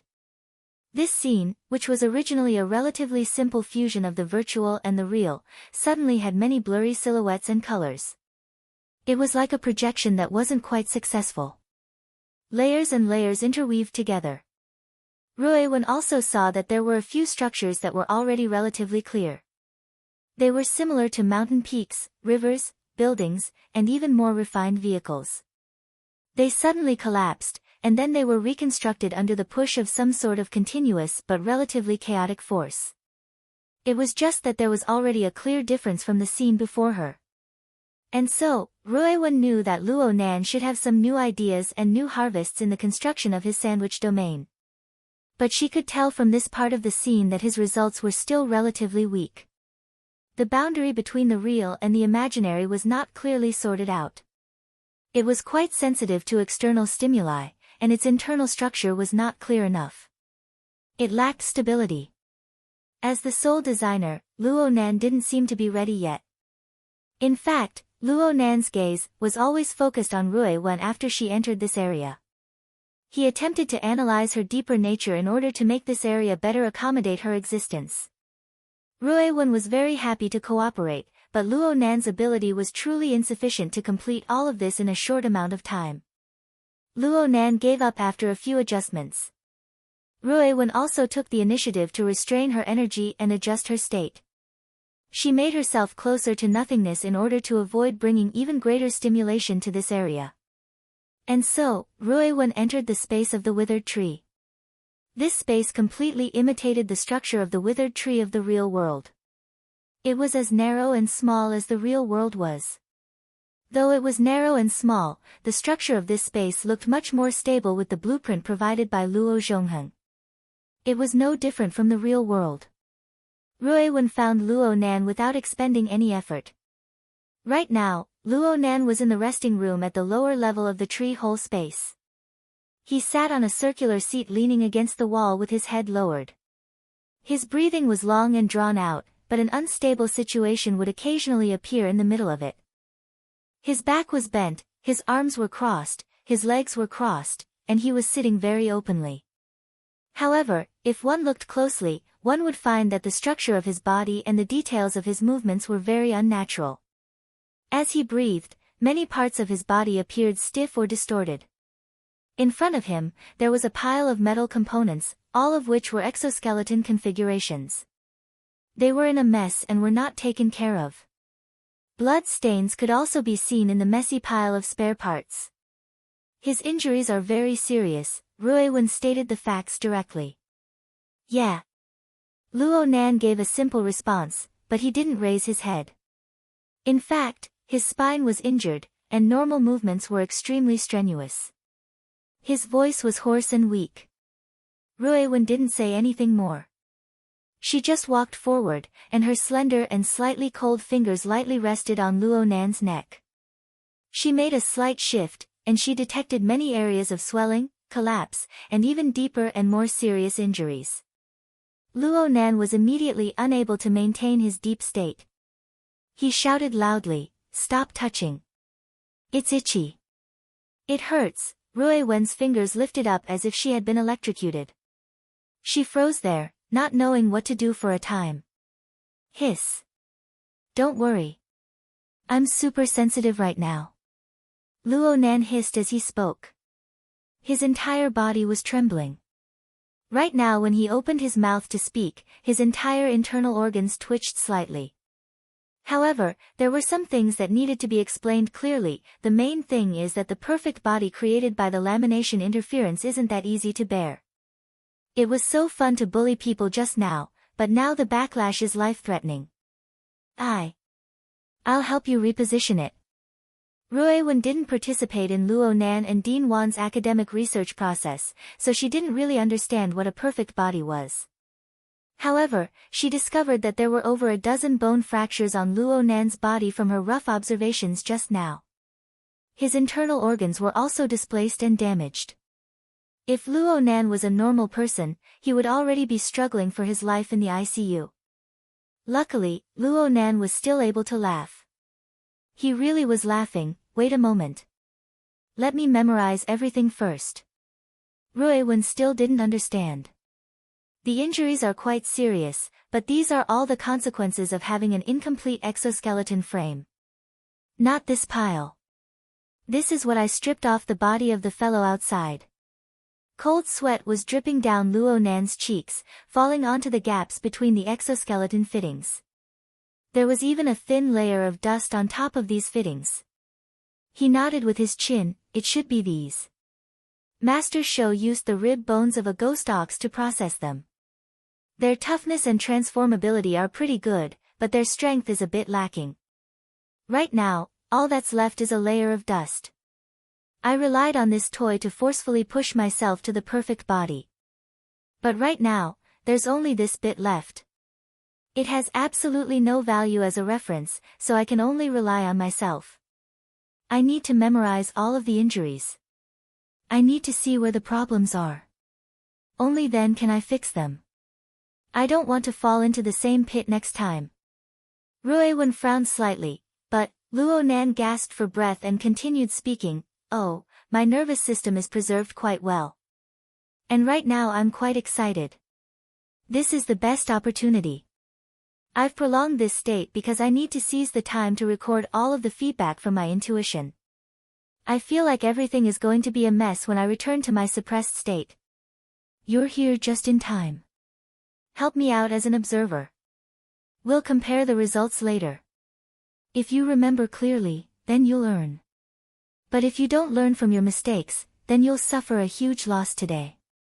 Rui Wen could see that Luo Nan was indeed in a rather excited state right now. Though his injuries were serious, his mood was quite high, so much so that he was especially talkative. But the more he was like this, the fiercer the suppression effect would be, and the more severe the consequences would be. In the end, she wouldn't go against Luo Nan's intentions.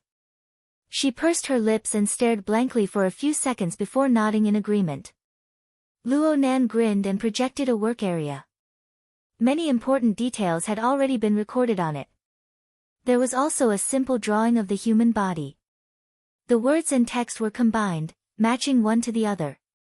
Clearly, he had spent quite a bit of effort. Rui Wen used her unique sensing ability to understand Luo Nan's body and soul frame. Her understanding of Luo Nan's body and soul frame was not inferior to Luo Nan's. She knew Luo Nan's progress with just a glance.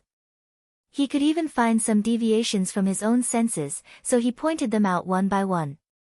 Her ability to describe was quite bad, but Luo Nan was quite alert. As long as she pointed to a location, he would be able to quickly correct it without needing to say much. Oh. This nerve cluster. I didn't even notice it. The relevant area is numb. Luo Nan gave her a thumbs up. You've written the words very properly. Clearly, Luo Nan strove to construct a relaxed atmosphere. It was just a pity that Rui Wen's sharp perception could easily cut through all of his disguises. You've worked hard. How can it not be tiring to be injured? It must have been really good in front of you. What I'm saying is... Rui Wen needed to think about what to say. You've been working very hard with me here.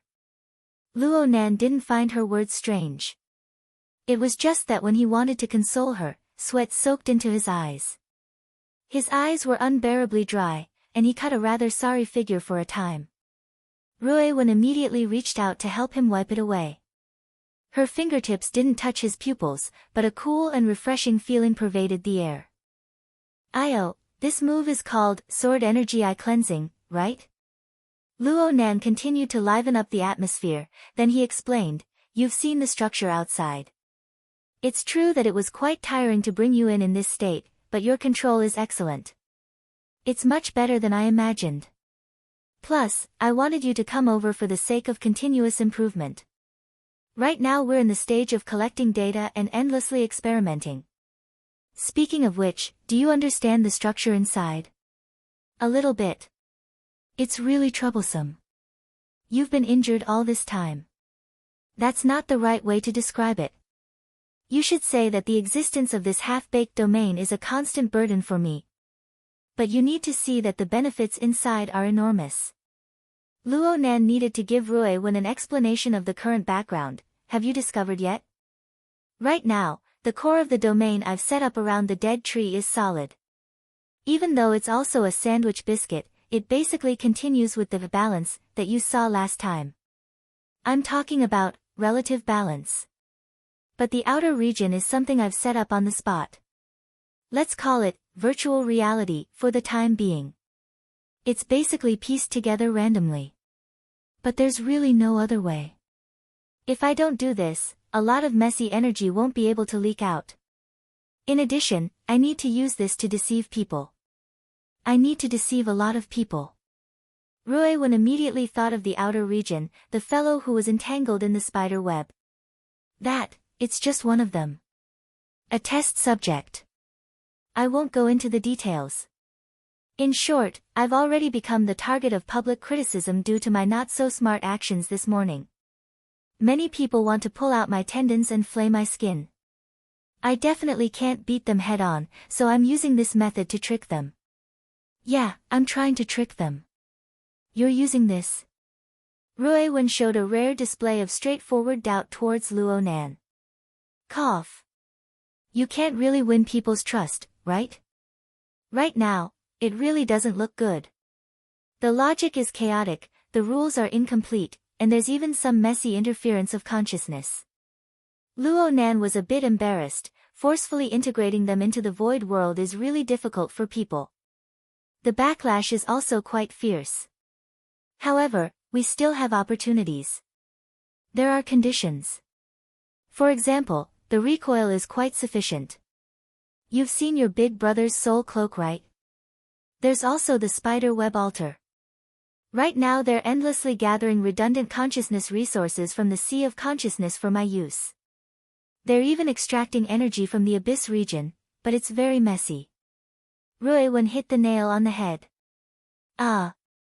This is just like a large-scale biological brain array in the cloud. I still haven't sorted out the core architecture on my side, and there aren't many usable computing nodes.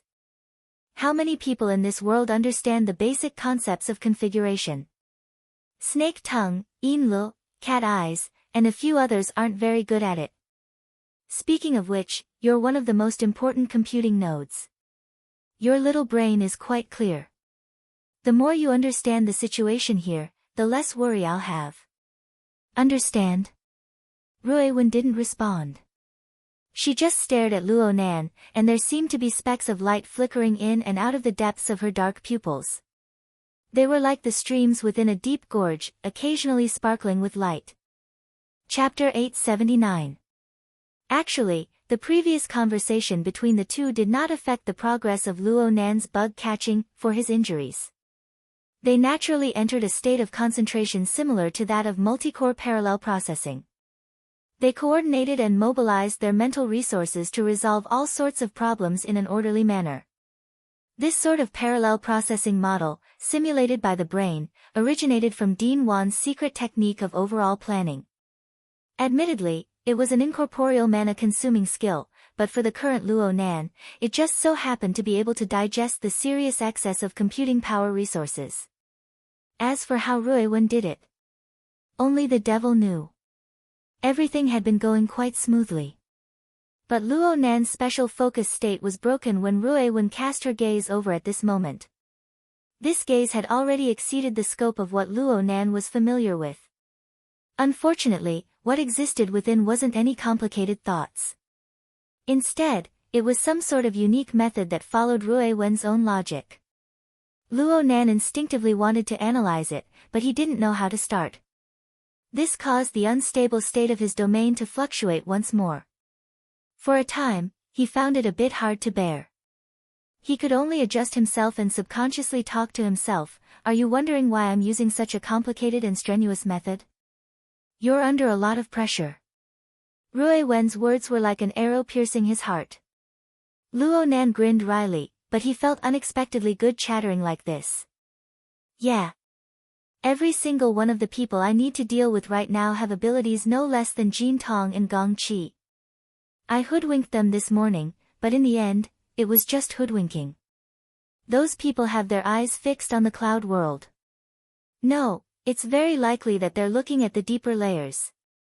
Even if it's the cloud world, there's no room for them to toss and turn. If I'm exposed, then so be it. I might as well forcefully create one. Isn't this taking things for granted? People have to live under pressure. If I don't take this opportunity to pull my strength up by a chunk, then it will certainly be very unsightly when I return. This is a situation where there is no retreat and only advancement. Looking at it from a different perspective, your big brother has indeed found a shortcut to quickly level up. Ruiwen stared at him. You said before that you shouldn't think of shortcuts when doing things. Cough cough. That's the principle of how people conduct themselves. But if a pie really falls from the sky and smashes into our mouths, we can't spit it out, right? Ruiwen didn't ask what the pie was. She didn't open her mouth any longer. She continued to stare at Luonan with her extraordinarily serious and deep gaze. And it was under her observation that the truth, hidden behind layers upon layers of mental and material barriers, appeared one after another. Luonan formed a connection with the material void, the sea of consciousness, and even the polar domain of the abyss region at the same time. Regardless of the details, the connection twisted time and space and erased the elements such as distance to the greatest extent. As a result, the vast and complicated domains that he could reach were all deeply or shallowly connected to him. Also, because of the special structure, some sort of depression was formed, which absorbed energy and information from all directions and in all forms endlessly. For example, the torrent of information created and stimulated by the billions of domain fragments in the misty maze had no pattern to speak of. If this was a few days ago, the last time Ruiwen came to the tree hole, Luo Nan would have been drowned in the endless stream of information. And now, the source of information had increased by quite a bit. The amount of information seemed to have grown significantly as well, but Luo Nan seemed to be a lot more relaxed when dealing with it. There was an enormous filtering net that couldn't be distinguished clearly. It wasn't just a single layer, but a complex structure that spanned vertically and horizontally. It covered the entire sea of consciousness and even deeper regions. It lay across the center of the surging torrent of information. It carried out precipitation, filtration, analysis. In the end, some rules were sorted out and transported to the most core region. The core of the filtering net was obviously Luo Nan. To be precise, it was a complex projection based on Luo Nan and related concepts. The projection seemed to be some sort of religious image from the historical knowledge that Ruiwen had recently learned. To put it simply, it was a god. Luo Nan might not have deliberately created this sort of image, but this entire process of absorption, precipitation, and filtration was destined to accumulate into this sort of structure. Ruiwen could trace even further upwards, but it was meaningless. She watched silently, but her line of sight had already reversed. The image cast into the depths of Ruiwen's eyes very faithfully reflected the complex pulse of the present, but it was never a pure reflection of the present. Before, the echoes flowed in the opposite direction, but now they flowed in the direction of the rippling light of the stream, in the depths of her eyes. The frequency of the pulse continued to accelerate, exceeding the scope of the present in the blink of an eye. The pulse continued to accelerate and evolve until it completely lost the outline of the present, transforming into a diffuse and decaying still image. And so it came to an end. This isn't good. Ruiwen didn't know why she was seeing such a scene, but the terrible scene at the end forced her to open her mouth and tell Luo Nan. However, her ability to express herself was truly limited. The more anxious she was to describe it, the more she didn't know where to start. Luo Nan saw her open her mouth and frown, and he could guess a few things. But he already had a vein in his mind. Now that he had advanced to this stage, it was just as he said. There was no retreat. It was impossible for his will to waver. So, he just laughed. I know that you feel that the layer of virtual reality outside is crooked and twisted. The simulator has failed to update. External database detected. Do you wish to connect? Warning. If external database is connected, some functions of the simulator may be unusable. External database has been connected. The prediction function is 73% complete. Do you wish to start the simulator? The simulator has been activated. Scanning the external environment. No simulator vehicle detected. Please select 1. Thinking training mode, 2. Complete mode. The vehicle can be reassembled with the help of the simulator self-assembly and debugging wizard. Minimum requirements for reassembling the vehicle. Specialization in space-time configuration. Level 2 of the Heavenly Stairway. Chapter 880. Why was it that meat pies fell from the sky? It was fine to just look at the lowest requirements. Of course, this was just a joke. The so-called lowest requirements weren't just specialization in space-time configuration and level 4 of the Heaven Stairway. It was just like how the simulator wasn't just a simulator in the traditional sense. What is this? Ruiwen asked. This was a matter of course. The interface that suddenly popped up and the information window was filled with alien characters. Anyone would be confused. Luo Nan had said before that he needed Ruiwen to understand more about the situation, so there was no need to hide anything. At most, he would omit a few details that would take a lot of effort to explain. You can think of it as the inheritance my parents left behind. Ah no. One of the precious treasures they left behind. Of course, it also belonged to my grandfather. Remember what I told you before? There are many traces on our planet that belong to a certain or even multiple advanced civilizations. Looking at it from the current situation, even though grandfather and mom and dad can't be considered true pioneers, they are extremely powerful discoverers and translators. They excavated many resources that originated from advanced civilizations and transformed them into resources that we can use. The tree hole space we're in is like this. The mist maze that hasn't been successfully developed is like this. The virtual brain system you see right now is also like this. You can't understand the characters on it, right? There's nothing I can do about it. It's an alien language. Speaking of which, the virtual brain system is far too complex. I haven't completely understood it yet, so I won't go into details for now. Right now, all you need to know is that I just activated a new function from within. It's extremely useful for the current situation. Ruiwen was the best listener. She didn't utter a single word during Luo Nan's long speech. She just listened attentively and watched attentively. It was as if Luo Nan was the only person in the world. There was no need to doubt that she would miss a single shred of information. Luo Nan gestured to Ruiwen to shift her gaze from his face to the projection area.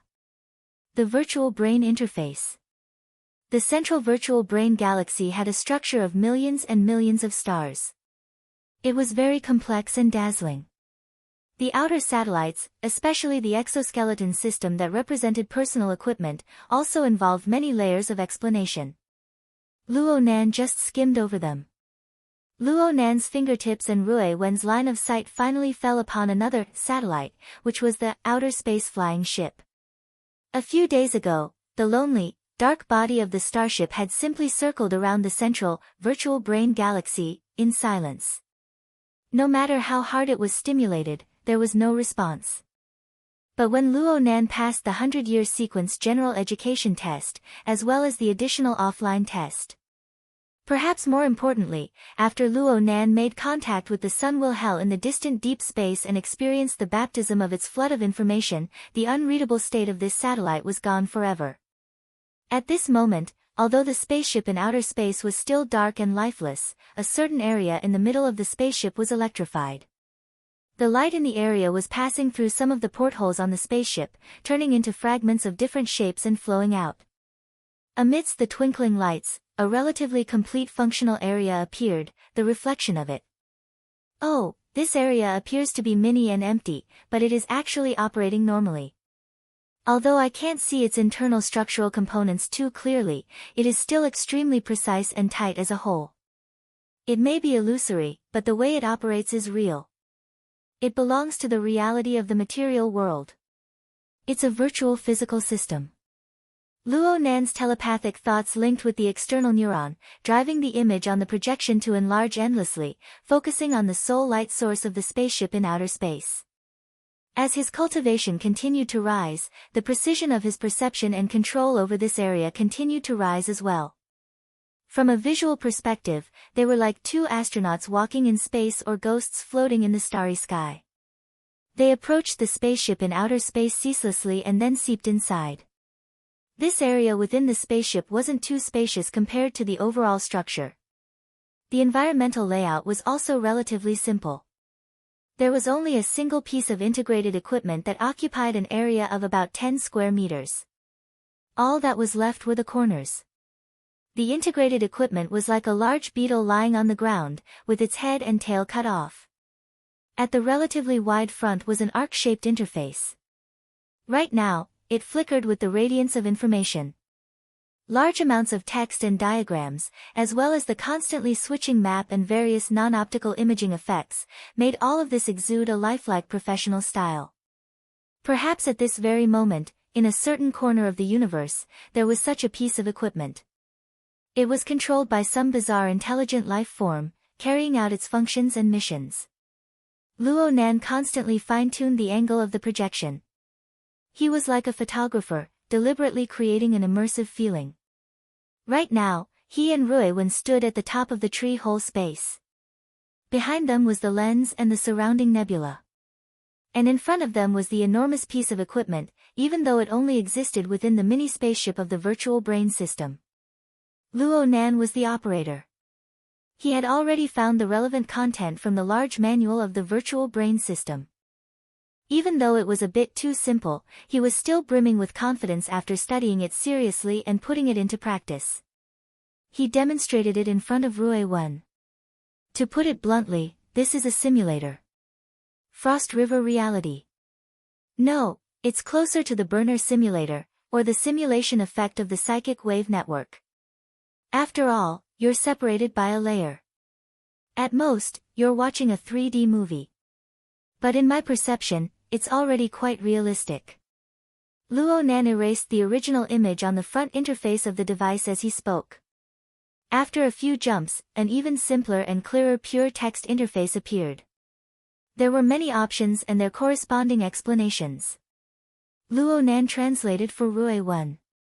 Truth be told, using the secret text of the word, me, to sense it was impossible for him to be confident and elegant. He could only make do with it. This is the level selection page of the simulator. There are a total of 4 options. Each one corresponds to a different level and mode. However, they aren't in the simulator.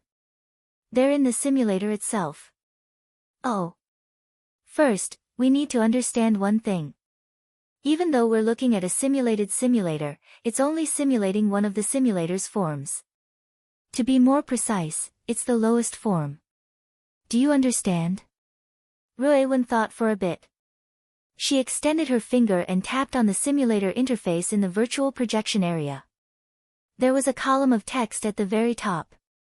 If you choose this option, it will be a beetle. If you choose another option, it will have a different appearance. This is the principle.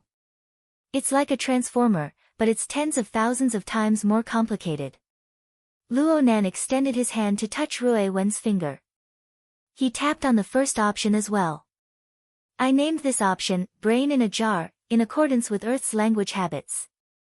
Chapter 881. Just listening to this name is enough. As for the effects, I just said it. There's no essential difference from the ones on Earth. It's just a mechanical instrument. It builds a limited space. In the extreme, you just need to soak a person's brain inside. It mainly targets the body and soul framework of humans or other higher intelligent life forms, especially the brain and nervous system. Through electrical signals and other stimuli, it deceives the sensory neurons and creates a fake environment for people. Of course, it suffers from many restrictions. Even if it uses digital technology to construct a virtual physical system, it will only be an imitation of the local laws of space and time. In essence, it is only an illusion that acts on the brain. Some even require the active cooperation of the participants. It's clearly impossible to use this model in actual combat. At the very least, I have no way to install a virtual helmet on the heads of extraordinaries. Luo Nan said a cold joke, but Rui Wen didn't know how to cooperate. Her expression was serious but calm. Ahem, but the advantage of this emulator is that it's a relatively good editing tool. As long as there's enough data, as long as the data is sufficient, the computing power is sufficient, and there's also the power supply. It can edit a very good setting and even a script. It can create a virtual Earth or even the universe. Theoretically, it is feasible. On a smaller scale, it can be used for ordinary games and training. On a larger scale, it can be used as a higher-level simulator to perform deep calculations and deductions. The most important thing is that if there is a script that has already been edited by someone before, it can be stored and used on the spot. Luo Nan extended a finger and soon brought up the front interface. He brought up the image of a certain planet that he had personally experienced. It was the background setting of the offline test question. This script is quite amazing. It's extremely close to reality. It belongs to the reality of that higher civilization. It can be used as a reference, but it's just a reference. It can't be used alone. The plot of the exam script is too obvious. It doesn't seem like a normal plane waiting to be excavated. Luckily, there are many choices within the downloaded offline test module. I need to synthesize them. Rui Wen knew that the reference Luo Nan spoke of was referring to the misty haze-like projection illusions outside. The elements were quite complex. It looked like Luo Nan had already begun experimenting in this area, but the results weren't clear. Luo Nan could see part of Rui Wen's thoughts. He continued to explain awkwardly, "There's really nothing I can do about it. My sandwich domain was created by compressing and piecing everything together. It wasn't easy for me to achieve a balance, but that was only an approximate solution in an ideal situation. It's just like the mathematics questions you're learning now. The formulas and constants used are all limited to practice and exam conditions. They don't take into account the real parameters of the material world. Don't expect to come up with anything convincing on this basis. However, if we don't care about the authenticity of the material plane, its settings are quite sufficient. The one outside, Captain Jimmy, is currently trapped in the script. I've even mixed a lot of elements into it. Coincidentally, he's implanted a very high-level dynamo core, so he can help test it out. The prey that was trapped in the spider's web and sleeping very lightly. Ruewen understood. She looked seriously at Luo Nan and nodded seriously. Luo Nan couldn't help but extend his hand to stroke the little girl's hair. He enjoyed the smooth sensation of her hair, and at the same time, he justified himself, the current situation is much better. I can utilize an extremely abundant amount of computing power resources. I can optimize things from before. But it's still a domain after all. I can casually optimize and reorganize it. If something goes wrong, I won't even have time to cry. That's why I need to find a simulator first. The circle outside, aside from being used to deceive people, is also used for this purpose. Oh, low-end ones won't do. Let's continue. Luo Nan didn't linger on this topic. His fingertips repositioned the front interface and slid down to the second topic. Let's call this topic space-time fault for the time being if we translate it. The materials used for this simulator are quite high-end. I still don't really understand it, and I can't translate it well. It's probably called space-time silhouette. But we have a ready-made example. Do you still remember? You were sleeping at the time, but you should have heard many people talk about it. It's President Ouyang's logic world. Ruewen nodded slightly. She really did hear people talk about it. At the time, Ouyang Chen intercepted a certain crowded commercial center area of Xia City. He drew a boundary, separated space and time, and formed a world of his own. In one fell swoop, ability users and ordinary citizens were separated, and he thwarted the terrifying actions of a crazy first ablatum of the Order of Justice. Although the enemy Ouyang Chen dealt with at the time couldn't be considered a true powerhouse, this sort of method was still one of the most astonishing and absolutely brilliant performances since the era of distortion. Let's say, all streams return to the origin. President Ouyang's logic world can be said to echo with a simulator of this level. Even though the specific methods and applications are different, the core train of thought is relatively the same. It mainly targets the structure of space and time itself. Through a precise grasp of the local laws of space and time, and of course, there's also the extremely powerful bidirectional interference force and interference techniques on the mental and material planes to extract a certain silhouette fragment of the entirety of space and time to construct a world that originates from reality, yet surpasses reality. Back then, Luo Nan had watched the entire process in a pure observation mode. Now that he was talking excitedly, he wanted to use the external domain environment to construct the structure of the logic world from back then. He wanted to recreate the battlefield at Frost River Reality's flagship store. As expected, it was burnt before it could take shape. This time, Luo Nan wasn't embarrassed. The degree of rigor of the logic world structure and the inconceivable details filled in under this rigor. Even though Luo Nan's experience had increased by 100, 1,000 times, he had never seen a second logic world like this. President Ouyang was able to accomplish this. Aside from his profound attainments, he relied to a considerable degree on the psychic wave network that covered Xia City. He also relied on a high-precision grasp of the network's coverage environment. It was impossible to successfully recreate the logic world based purely on impressions. Plus, although the logic world was good, it wasn't practical for Luo Nan. Consumption is one aspect. Due to this method, what is intercepted is an instantaneous fragment of the local spacetime, forming a fault. The logic world itself is affected by the interference of space and time. The structure's space and the time it can be maintained are limited. I've heard old you mention that President Ouyang normally uses this method to conduct some relatively dangerous experiments or to conduct some short-term simulations and deductions. This is the effect of a simulator. But to be honest, using it to deceive people isn't too easy. Ruiwen nodded in approval. Luo Nan's finger slid to the third option. Dang dang dang dang. Here comes the important point. For this option, let's call it making something out of nothing for the time being. Ah no, let's call it a rule puzzle. Chapter 882. Luo Nan continued to follow the order of interpretation from before. After translating the options, he pointed out the materials used for this level of the simulator. This is easier to translate. It says that the raw materials used for processing are the space and time we reside in itself. Hee. Even though he had already experienced it once, suddenly speaking such big words gave him a very reckless feeling. Ruiwen didn't laugh. She had an appearance that made sense. Luo Nan felt that he couldn't stay calm anymore. He could only cough once to wipe away the awkwardness that had arisen once more.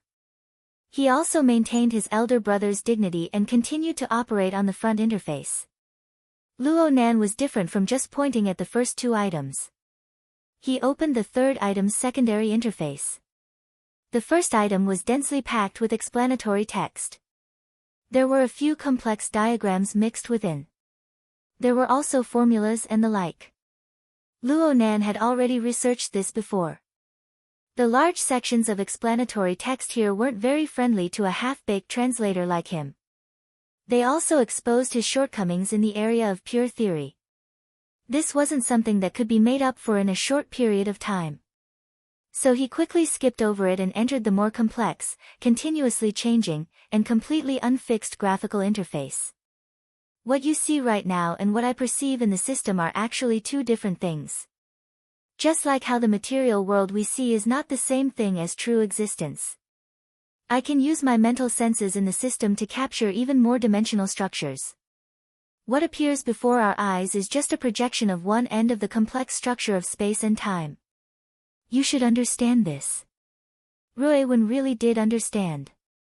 Her intuition regarding the structure of space and time even surpassed Luo Nan's. She was able to estimate the approximate, panoramic view, after looking at one end for a long time. Inside, it was a mess. Luo Nan was immersed in this chaotic scene. He was even a bit intoxicated. A three-dimensional life form possessed a pseudo-three-dimensional vision structure and an illusory spatial imagination. Only a character like Luo Nan, who possessed an extremely powerful mental sensibility, could view the structure of space and time with this material foundation. The more he could do it, the more he could feel the endless mysteries and beauty within. A direct observation of the structure of space and time. Just this sort of simulation is already a huge gain. Luo Nan's attainments in the configuration of space and time could already be applied to actual combat.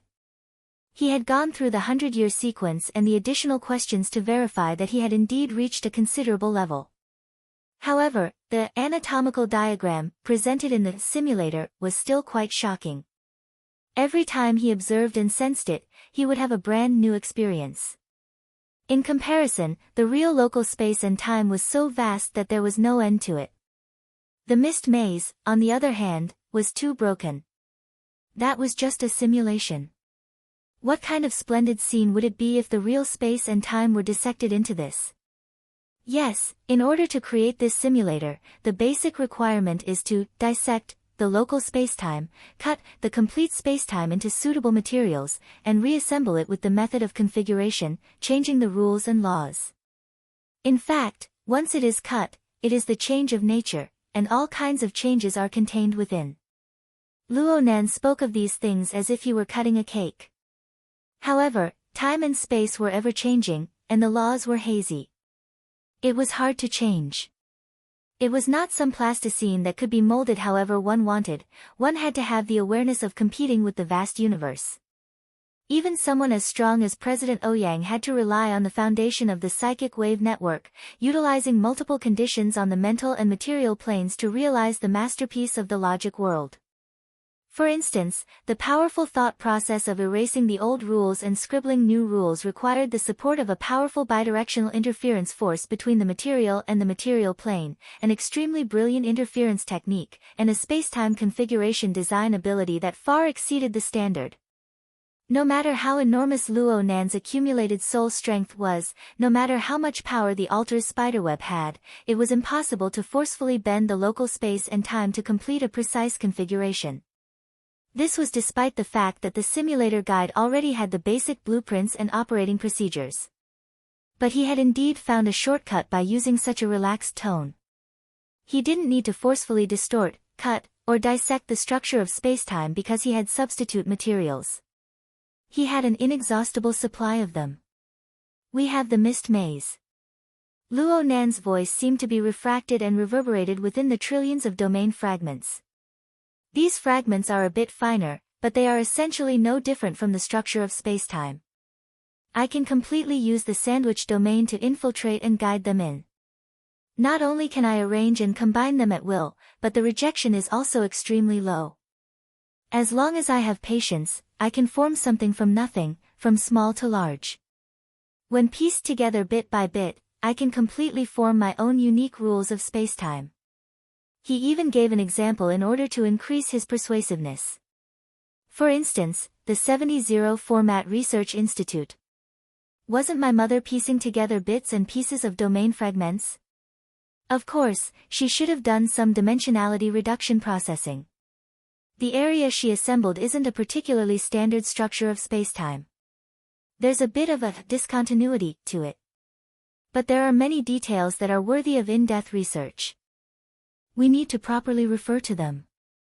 Those thieves only took away the equipment, but they left the most valuable wealth in place.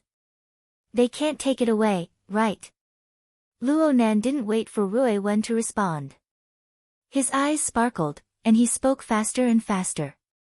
There's also that Luo Yuan, the fellow who claims to have some secret dealings with the goddess of fate. Even though he didn't admit it, there's a 99% chance that he's in the depths of the mist maze. It's also possible that we haven't explored the edge zone yet. He monopolized a domain fragment with an enormous volume, becoming the capital for his fortune. We don't need to evaluate his luck and methods, but we can completely learn from them. Who knows how long it'll take to piece together a dimension that everyone is satisfied with. But if we have a better foundation, have a deeper understanding, and then make up for it, won't the efficiency be greatly increased? Luo Nan had already pondered over this idea 1,000 times in his mind. His train of thought was already extremely clear. All of this was built upon his control over the mist maze. It was precisely with the mist maze and his mother's research notes that he was able to start with the most basic configuration and experience the marvels of spacetime configuration. And the deeper he grasped this technique, the stronger his control over the mist maze became. From this, an unstoppable virtuous cycle was formed. This was the precious wealth his parents had left him. It was something he would never be able to fully use in his lifetime. Luo Nan never believed that he was some sort of genius. Most of his current accomplishments were built upon the foundation of his grandfather and his parents' generous gifts. He understood this point clearly, and at the same time, he had more reason to utilize this wealth to the extreme. Luo Nan pulled Rui Wen to turn around to look at the surroundings of the lens. There was a ring of fluctuating nebula that was faintly fluctuating. The flashes of the stars seemed to become exceptionally bright and clear within the glowing mist. Chapter 883. Rui Wen understood without Luo Nan needing to explain. As mentioned before, although the lens was the main body, the most core creation, every shining star in the surrounding nebula was a rarely seen creation of the laws of the misty labyrinth. They were all marked with relatively large structures. Picking out the cornerstone fragments from within was undoubtedly the most efficient choice. Sure enough, Luo Nan spread his arms wide and used rather exaggerated movements to gather this incorporeal glowing mist. Next, we need to explore between these stars and find a suitable home. Rui Wen let out a light, yep, in response.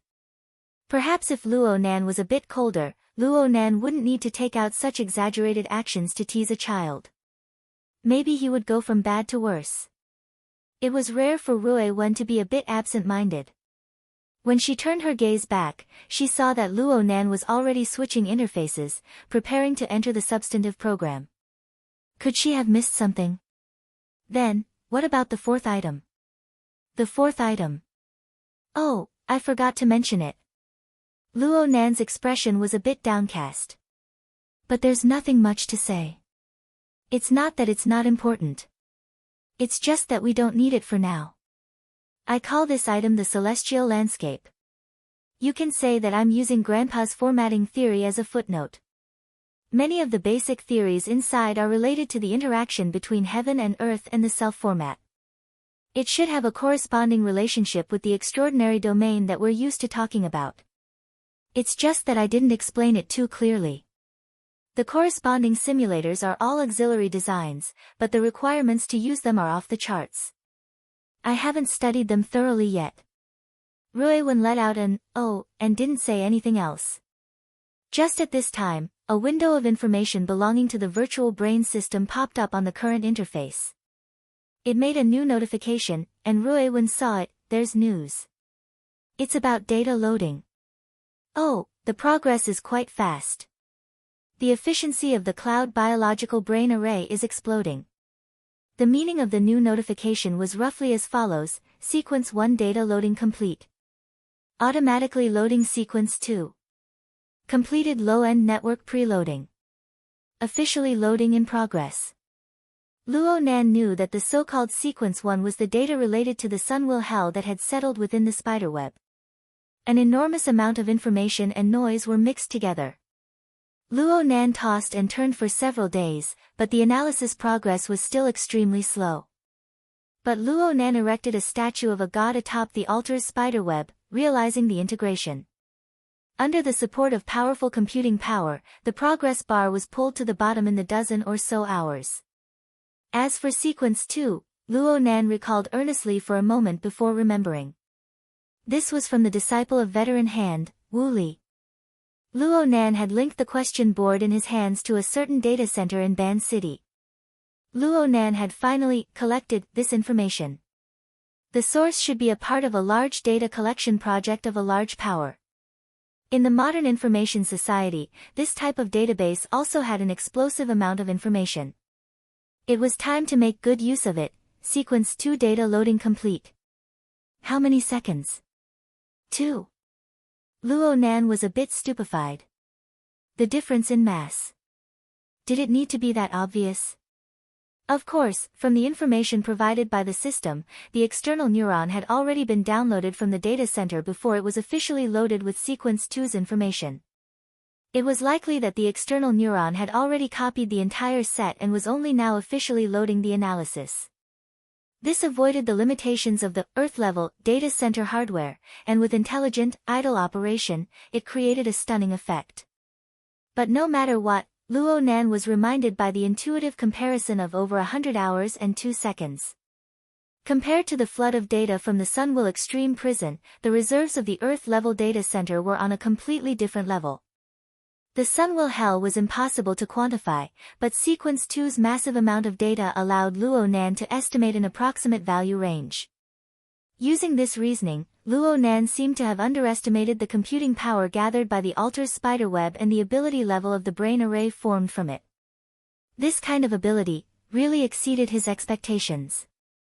5 days ago, the Wraith sign pulled the altar's spiderweb with the help of the daytime nightmare. It planted a hint in the subconscious of billions of living beings across the globe that were affected, establishing a connection. Luo Nan never asked for it, nor did he expect it to do anything through this connection. He just allowed it to exist and be used. But when Luo Nan and the true god and pope of the Amaterasu order battled across space, creating a scene of a falling sun and a fortress in the clouds, Luo Nan's weight in the entire system immediately increased by tens of thousands of times. A flash of light turned into an echo.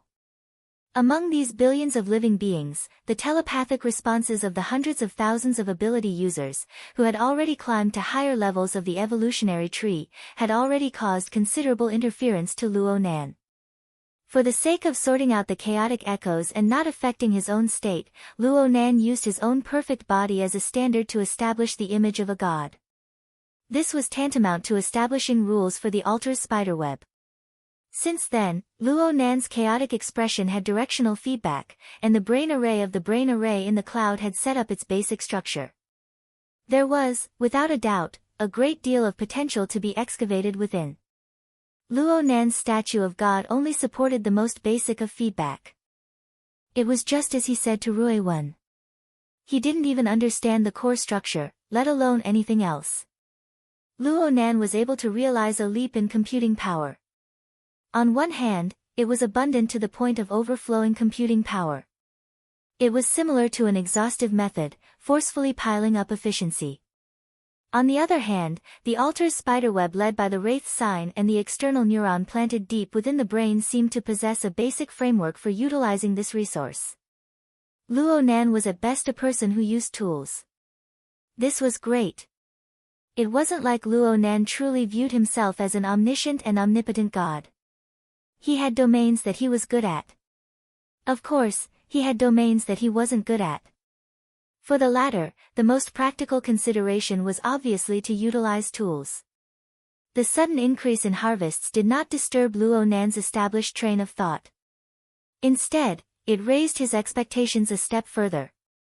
He had wanted to experience the large data processing capabilities of the virtual brain system. Now was the time.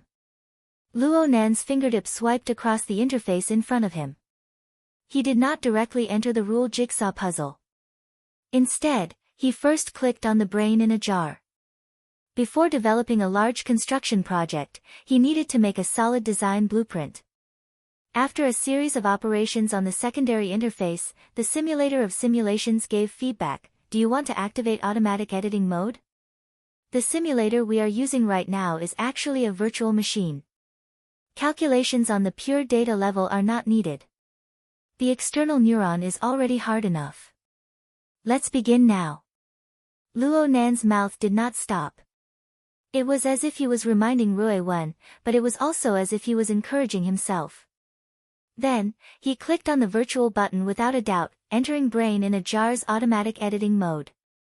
The interface suddenly went black, but soon, glimmering text and information appeared section by section. Model, Inner Universe.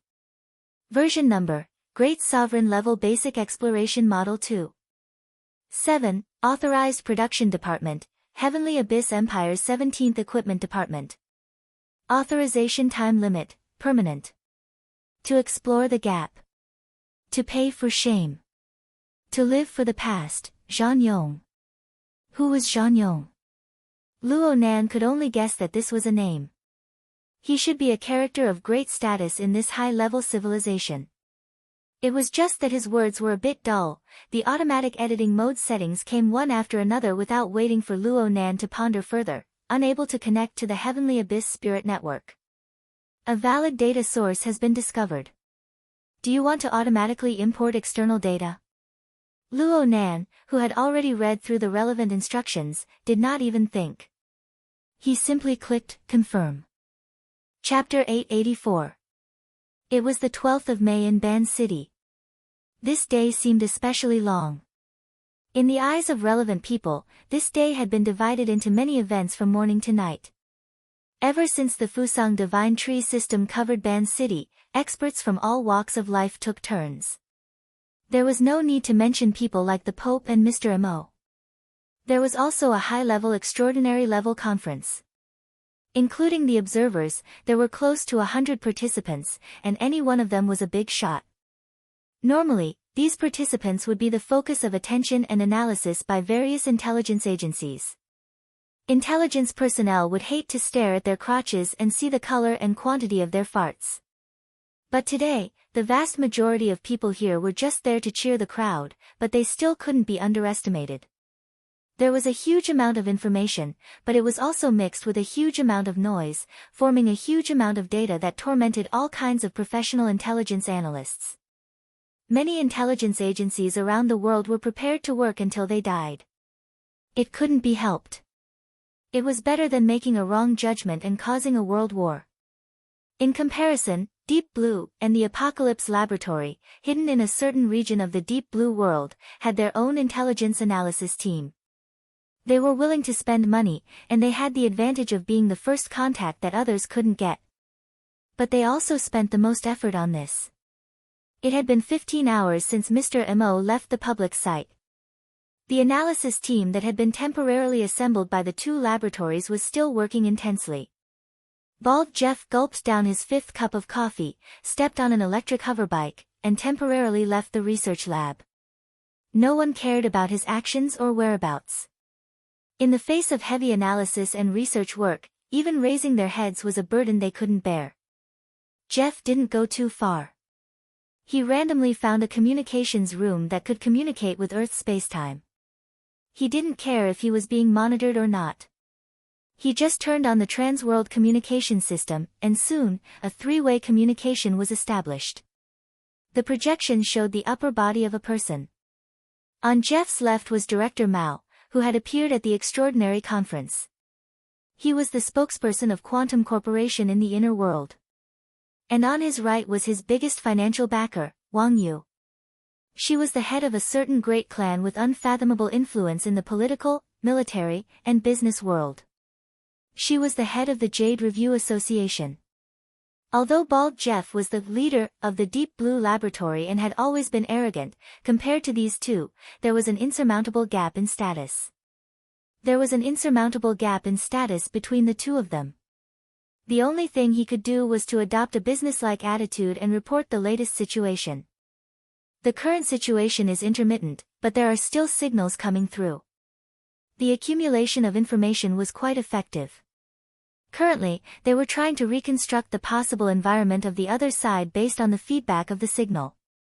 They were also trying to determine the relative position. No one knows if it's real or not.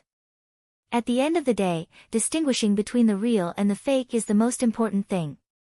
I think that if we want to figure out where the new plane is, we should ask that Mr. Mo directly. That way, we can have a straightforward answer. As he spoke, Jeff couldn't help but mutter a lot of things. He expressed his opinion, but his words were also mixed with emotion. Neither Wang Yu nor Chairman Mao answered Jeff's complaints. Instead, they asked after digesting the relevant information. The one who asked the question was Director Mao, who was still dressed in a flowery shirt. His question was slightly more radical. Do you have a basic judgment of the intersection of time and space? I mean Levi, what was his judgment? Band City? North or south of the coastline? Land or sea? I didn't hear any judgment. No. Director Mao narrowed his eyes. The bloodline and the excavation mission are his treasures. He can't wait to fill them with resources. Everything is laid out in front of him. Why isn't he saying anything? Bald Jeff shrugged. I haven't seen him for 7 or 8 hours. Last time, it seemed like he was still paying attention to Xia City. I'm not too clear about the specifics. Xia City. Director Mao muttered. On the other side, Wang Yu just smiled, watching Director Mao and Jeff communicate. Director Mao relied on his understanding of Li Wei to make a judgment. Circling around Xia City all the time. Is his attitude conservative, or does he have a plan? No one answered him. Director Mao wasn't here to perform a one-man show. He pulled Wang Yu along, ignoring the surveillance, and opened a cross-border communication channel. In addition to understanding the information, he also needed to have a clear attitude. So, he suddenly changed the topic. He didn't even care about the awkwardness. Speaking of having a plan, Wang Yu, you're taking your time. Are you still planning to hold the high seas auction? Wang Yu was still smiling, but her tone was very certain. Of course. There are even more people looking forward to it. Really? Mr. Mo can't figure it out. From Luo Nan's perspective, there might be unexpected harvests. Quite a few people think so. Luo Nan. It's time to mull things over. Also, Director Mao, your extraordinary conference played beautifully with the adjournment, but it stifled people quite badly.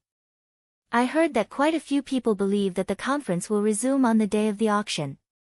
They can invite the parties involved to have a detailed discussion face to face.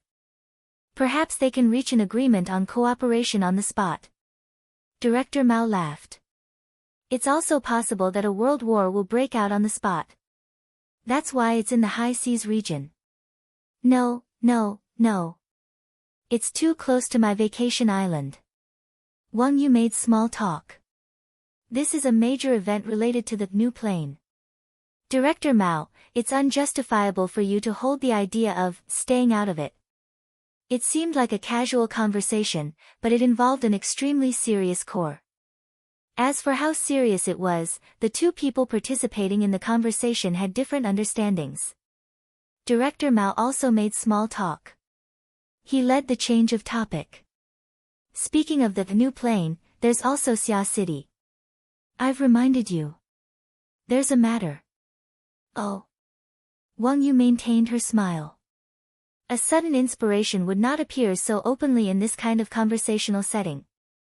The other party must be referring to something. Sure enough, Director Mao soon snapped his fingers. Your side recently funded a research project. I think it's called something called Comparison of Aberrant Ecology. The preliminary conclusion is quite eye-catching. Aberrant ecology? Wang Yu pondered for a moment and nodded. There's something like that. However, I'm just one of the natural sponsors. I'm a private investor. On the other hand, Quantum Corporation is the institutional sponsor. The ratio is quite impressive. I'm not sure about that. Why don't you tell me about it? Wang Yu's smile deepened. The specific content is a comparative study of the ecology of the volcanic region southwest of Spring City and the wilderness surrounding Xia City. The research itself is fine, but the most eye-catching part is that a bold conjecture was made on the basis of the research. I'm not sure if the conjecture can be verified or not, but it's very much in line with my common sense and aesthetics. It's just as the beautiful lady who gave the report said. A wheel, a giant wheel, has rolled over the space-time we are in. The rear wheel is in Spring City. The front wheel, Xia City, has already heard the sound of thunder. Chapter 885. Wang Yu used poetic language to describe it, but he was calmly assessing in his heart, someone deliberately leaked the news. Just as all the extraordinaries in the world were rubbing their hands in anticipation of the new plane, someone finally began to exert their strength in front of the stage and behind the scenes, trying to guide the direction of the matter. He could even roughly guess who it was. Related to the comparative study of aberrant ecology, it was likely a sponsor like him, paying attention to and promoting it for a long time, doing a lot of homework in advance. Therefore, only by releasing the news now could they win people's trust. Even a strong-willed person like Director Mao was in a state of doubt.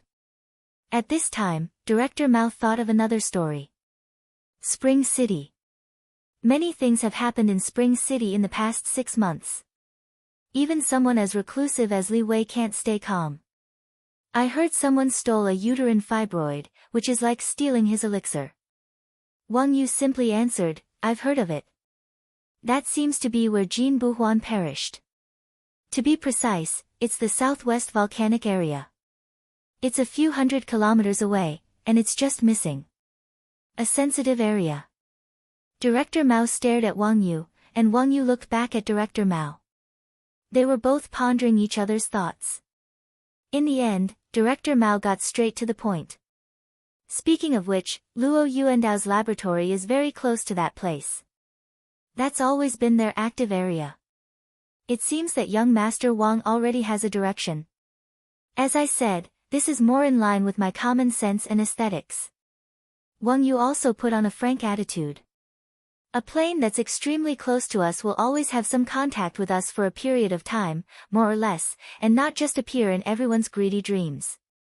Director Mao clapped his hands in admiration, the hairs on his arms trembling. Now that's a solid attitude. Now that I think about it, the so-called new plane for the past 6 months wasn't just a dream. So, what does young Master Wang plan to do next? Cooperation. Cooperation that can quickly get results. Wang Yu looked like he knew everything.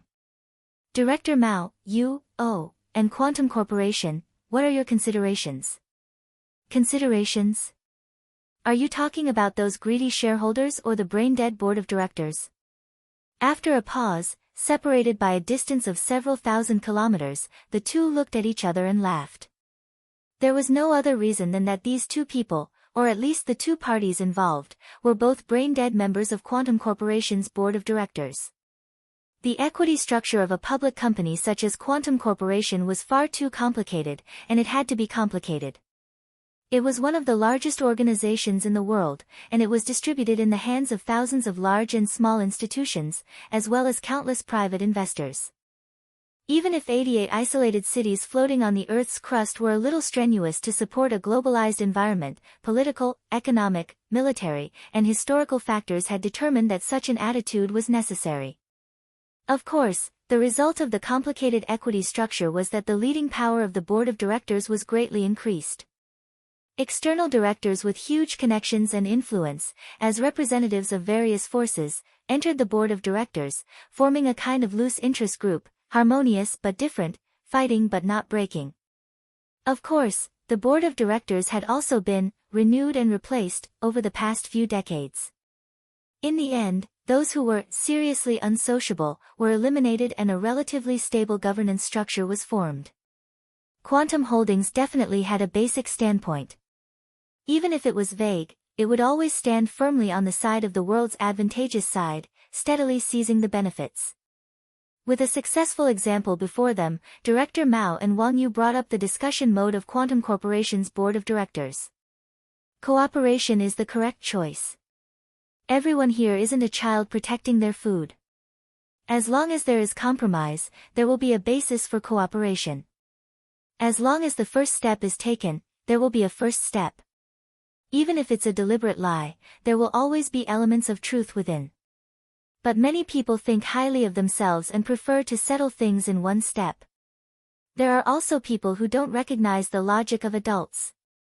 Having said this, Director Mao recalled a certain piece of information: there really is a child among the collaborators. And quite a few intelligence agencies believe that he has a tendency that isn't too good. Regardless of whether Wang Yu knew or not, she had to put on an interested attitude. You're talking about Luo Nan, right? What do you mean? It's said that this person, Luo Nan, has a tendency of thinking that makes simple problems complicated and complex problems modular. He hopes to be able to use a kind of universal solution to solve these types of problems. This doesn't conform to the reality of doing things, and bugs will frequently appear. But we have to pay attention to one possibility: with his talent and special ability, he really can find a kind of universal solution in the vast majority of situations. Even if it's only universal to him. If this is the case, then it will be quite troublesome. A capricious theorist. The kind that can distort reality. Wang Yu concluded. Then she laughed. Generally speaking, this kind of person often ends up being kicked out of the board of directors. But that also requires a period of running in and confirmation. Before that, I have to lure them in first. This is the way I like to handle things. Me too. Bald Jeff listened to these topics full of ambiguity, misdirection, and hints. He couldn't help but yawn. There was no doubt that the two people in the current conversation had deliberately mixed too much noise into their semantic information. Matters that could have been clearly explained had to be packaged into encrypted data packets, using experience and logic to guess and analyze. Their goal was to use the smallest price to pry for the greatest benefit. They were already people with wealth that could rival a country. Was there any point in doing this? Bald Jeff once again gave a thumbs up for his career choice. At this time, the latest news from the analysis room was transmitted. He raised his hand. There's a new situation over there. I'm going back. There's a change. There's one more set of data that needs to be analyzed. Preliminary judgment is that it involves the authority request of Jimmy's internal dynamo core, MD-11 type. It's related to information retrieval. It's not a small discovery. Seeing the reaction of the two, Bald Jeff quickly understood and explained. In layman's terms, we have reason to suspect that Jimmy is in an area with a relatively complex external environment. Its built-in database is no longer able to adapt to the relevant elements of the scene. Therefore, according to the corresponding mechanism, it will automatically request information support from the Apocalypse Array. Director Mao asked with interest. In other words, by referring to the data transferred by the Apocalypse Array, we can simulate the space-time environment that Jimmy is in? First, we have to wash the data clean. He doesn't have the conditions for cross-border communication like we do. It was Yan Yongbua who amplified the feedback response of the formatting domain to the main axis, and only then was he able to barely collect it.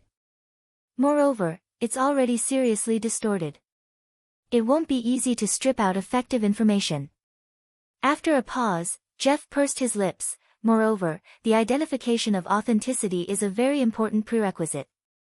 On the other hand, the Apocalypse Lab is still full of confidence in the 7th-generation Dynamo core. Or perhaps, they think that even if it's a dream, they can still peel out the real stuff. Having said that, Bald Jeff felt that his scientific work had been carried out. He waved his hand and was about to leave.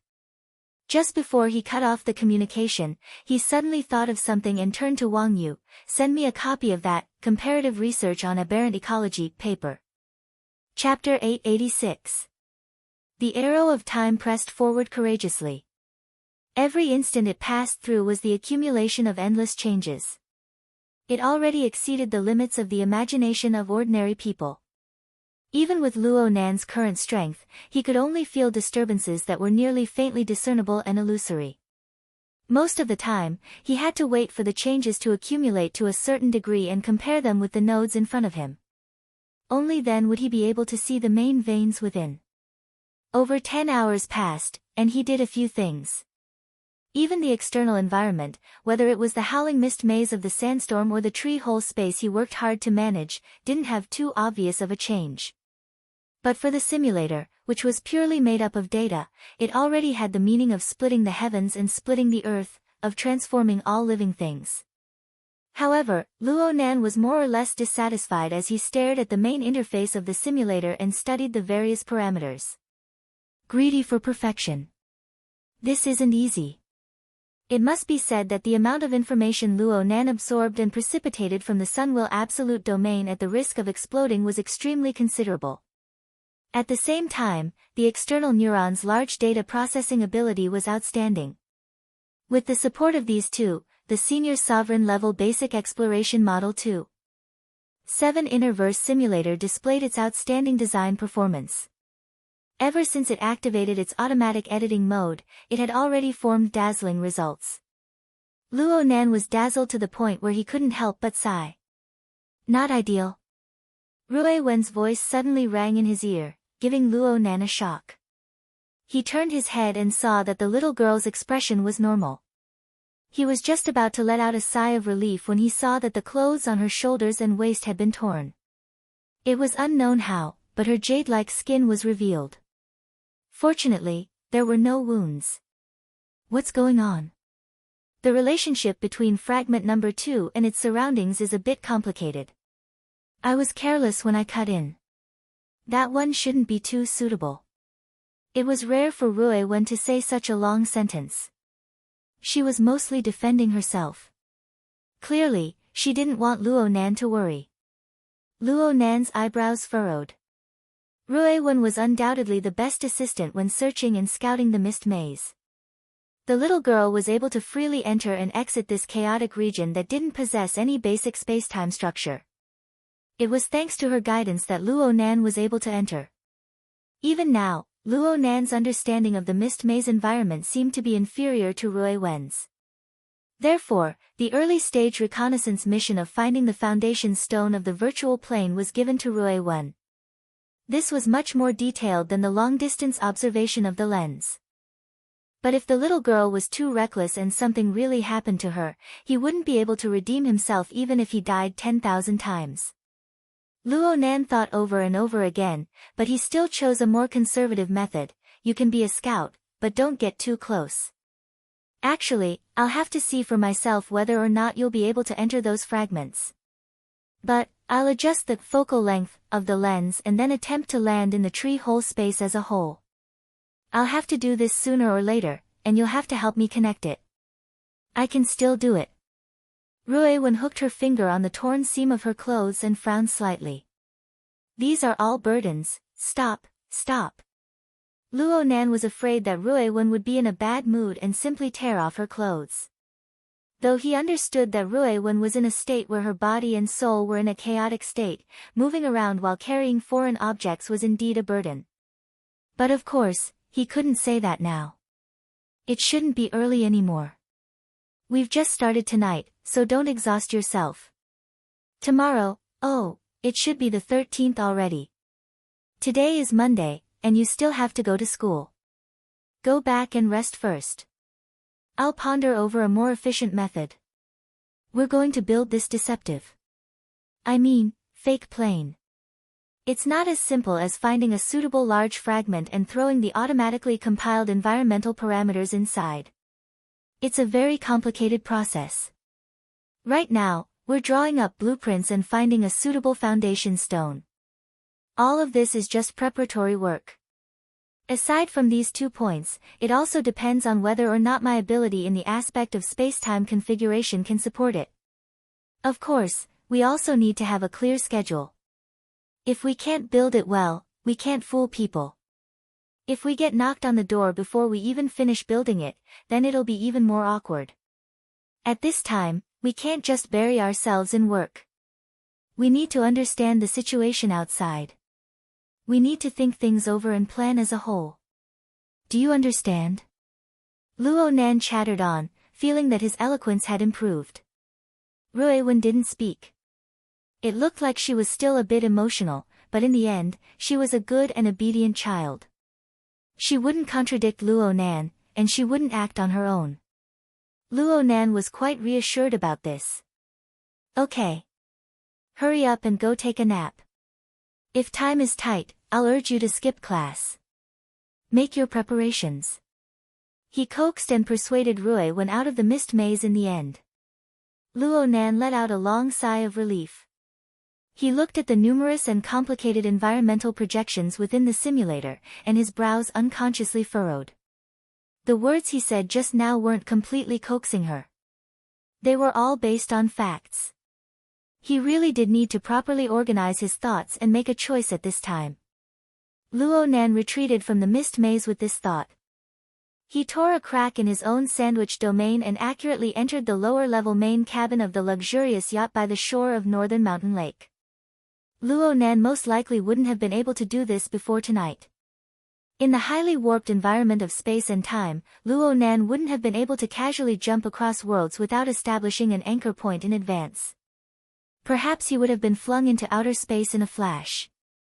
Therefore, whether it was when he arrived at Ban City or when he killed Gong Qi, he needed to set up an anchor point in advance to ensure precision. He also needed to borrow some external force to guide him. As for the current situation, he could already see Ruewen's back. Forget it. He was still far from it. Right now, the luxurious yacht was completely covered by Luo Nan's sandwich domain. Space and time were warped, and external objects were concealed. Even a character like the Pope of 100 Conversions was unable to forcefully pry through the reality of this place. Unless they wanted to fight with real swords and guns. Although the people on the yacht were in a dangerous situation, the pressure they endured was much less than it was yesterday morning. Yin Lu and Snake Tongue had been on standby this entire time. They stood up at the same time by chance when they saw Luo Nan stride through space. Luo Nan gestured to the two of them, telling them to calm down a bit. At the same time, he separated a strand of his mind to traverse a distance of over 1,000 kilometers to establish contact with the communication wristband placed in the underground base of Gear on the north bank. Finding He Yueyin to understand the situation was the correct choice. However, he was drowned in an unending stream of notifications the moment he established contact with the wristband. You have a friend request. You have a friend. You have a friend. You have. Several dozen, over 100 friend requests flew over like snowflakes. With a single glance, Luo Nan could tell that they were all powerful people with illustrious reputations. However, no matter how great their reputations were, they were all overdone when piled together. Instead, the few notifications sandwiched in between the friend requests were quite eye-catching. According to the Special Citizen Protection Regulations, your guardian Luo Shuqing's social privileges have been raised to A+ rank. According to the Special Citizen Protection Regulations, your guardian Mo Haihang's social privileges have been raised to A+ rank.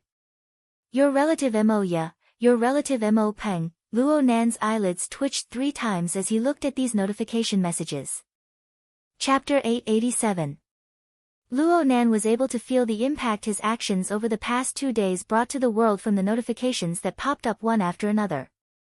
Whether it was the inner world or the secular world, nothing was immune. Especially his circle of friends and family.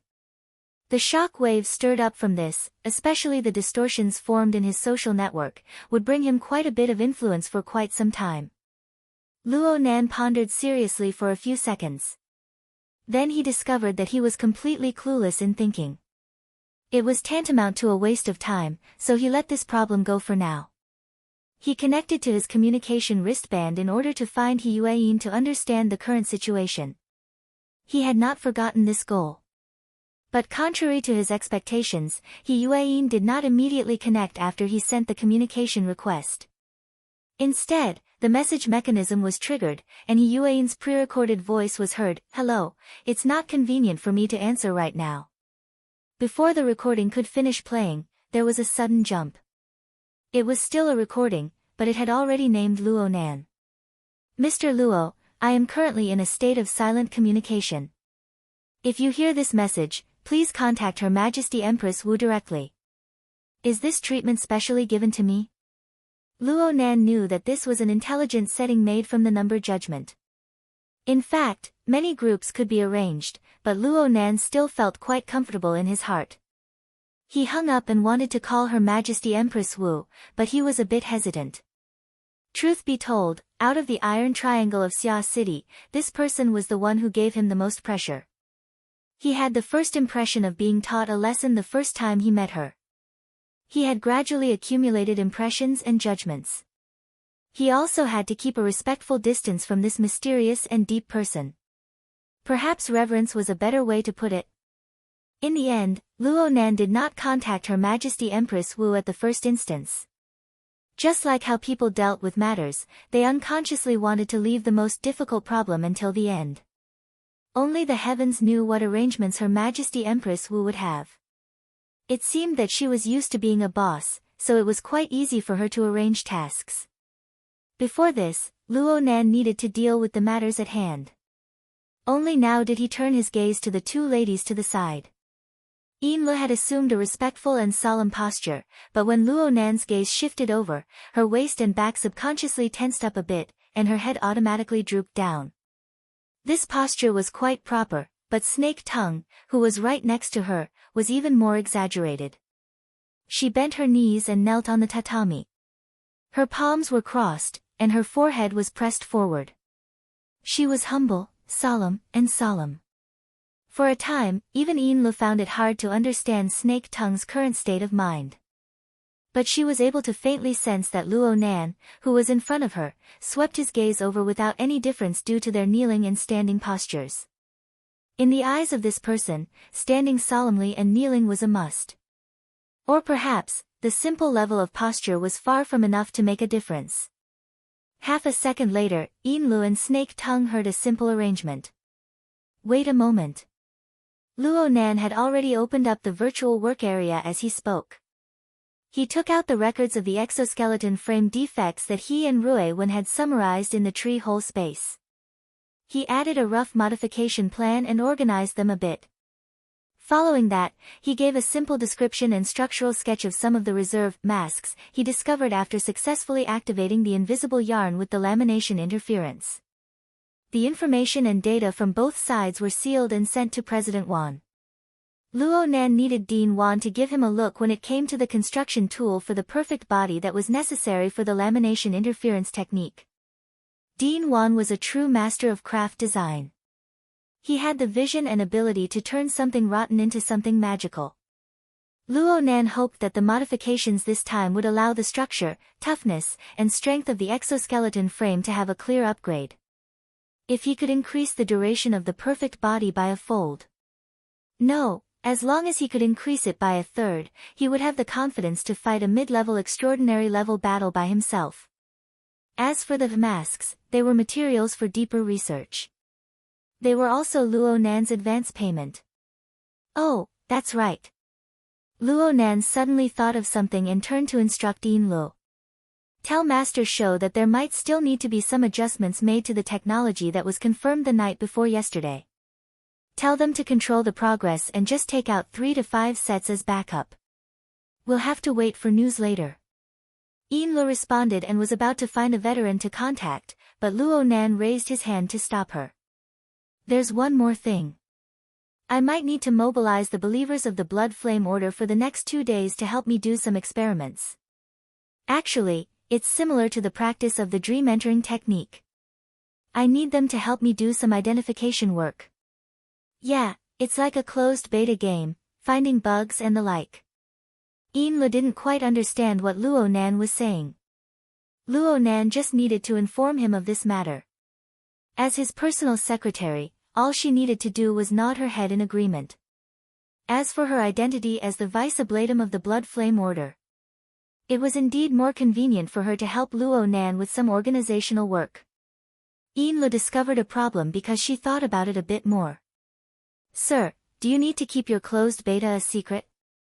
The believers of the Order are intermingled with the good and the bad.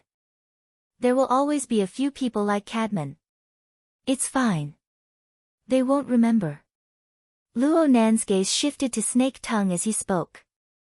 He gazed at the classic structure and color combination of this beautiful kimono-clad woman's jet black hair bun and snow-white jade hairpin. You can refer to Snake Tongue's state. She probably didn't remember any details during her last experience. And that Cadman. Did he say anything after he returned? Yin Luo came to a sudden realization. Snake Tongue's body tensed up even more because Luo Nan had intentionally or unintentionally placed her and Cadman side by side. Her forehead faintly rubbed against the back of her hand, but she still didn't say a word. Luo Nan didn't need to talk to her heart at this time. He just gave an order in passing. Snake Tongue, you need to do more of this work for the next 2 days. Experience it well and evaluate it seriously. Of course, you must remember it clearly this time and explain it clearly. Understood. Snake Tongue's voice was heavy. She enunciated each word clearly, but her tail still carried a bit of a tremor. That's about it. If there's anything else, I'll look for you guys. Luo Nan was only thinking about these things right now. He waved his hand and let Yin Luo and Snake Tongue make their own arrangements. He circled his train of thought and continued to hesitate.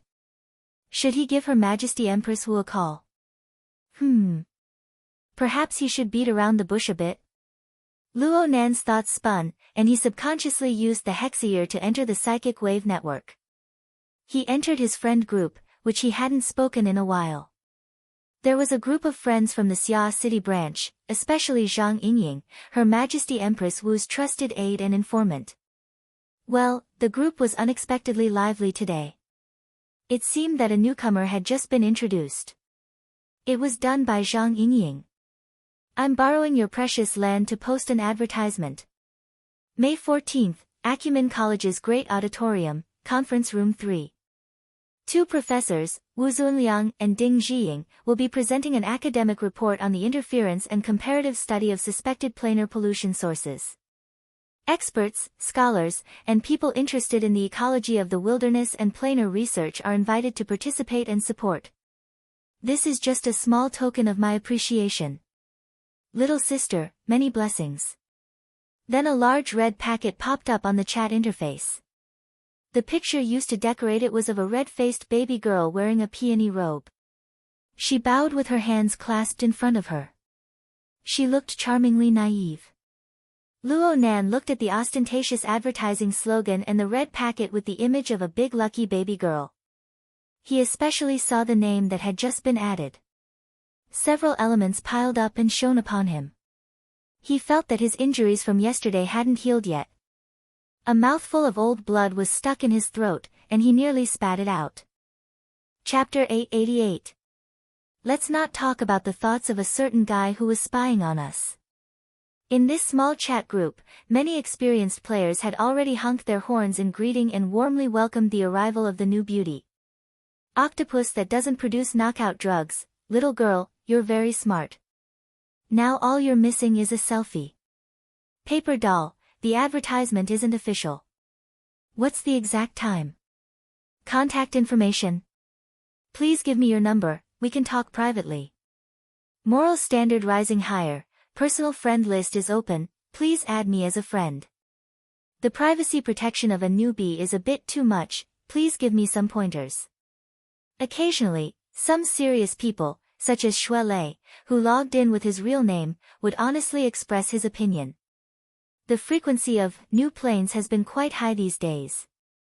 Even the mortal world is involved in this. The Deep Blue World documentary is about to be screened. Cat Eyes released a promotional poster. The main color of the poster was dark blue, and it presented a silent and gloomy scene of the seabed.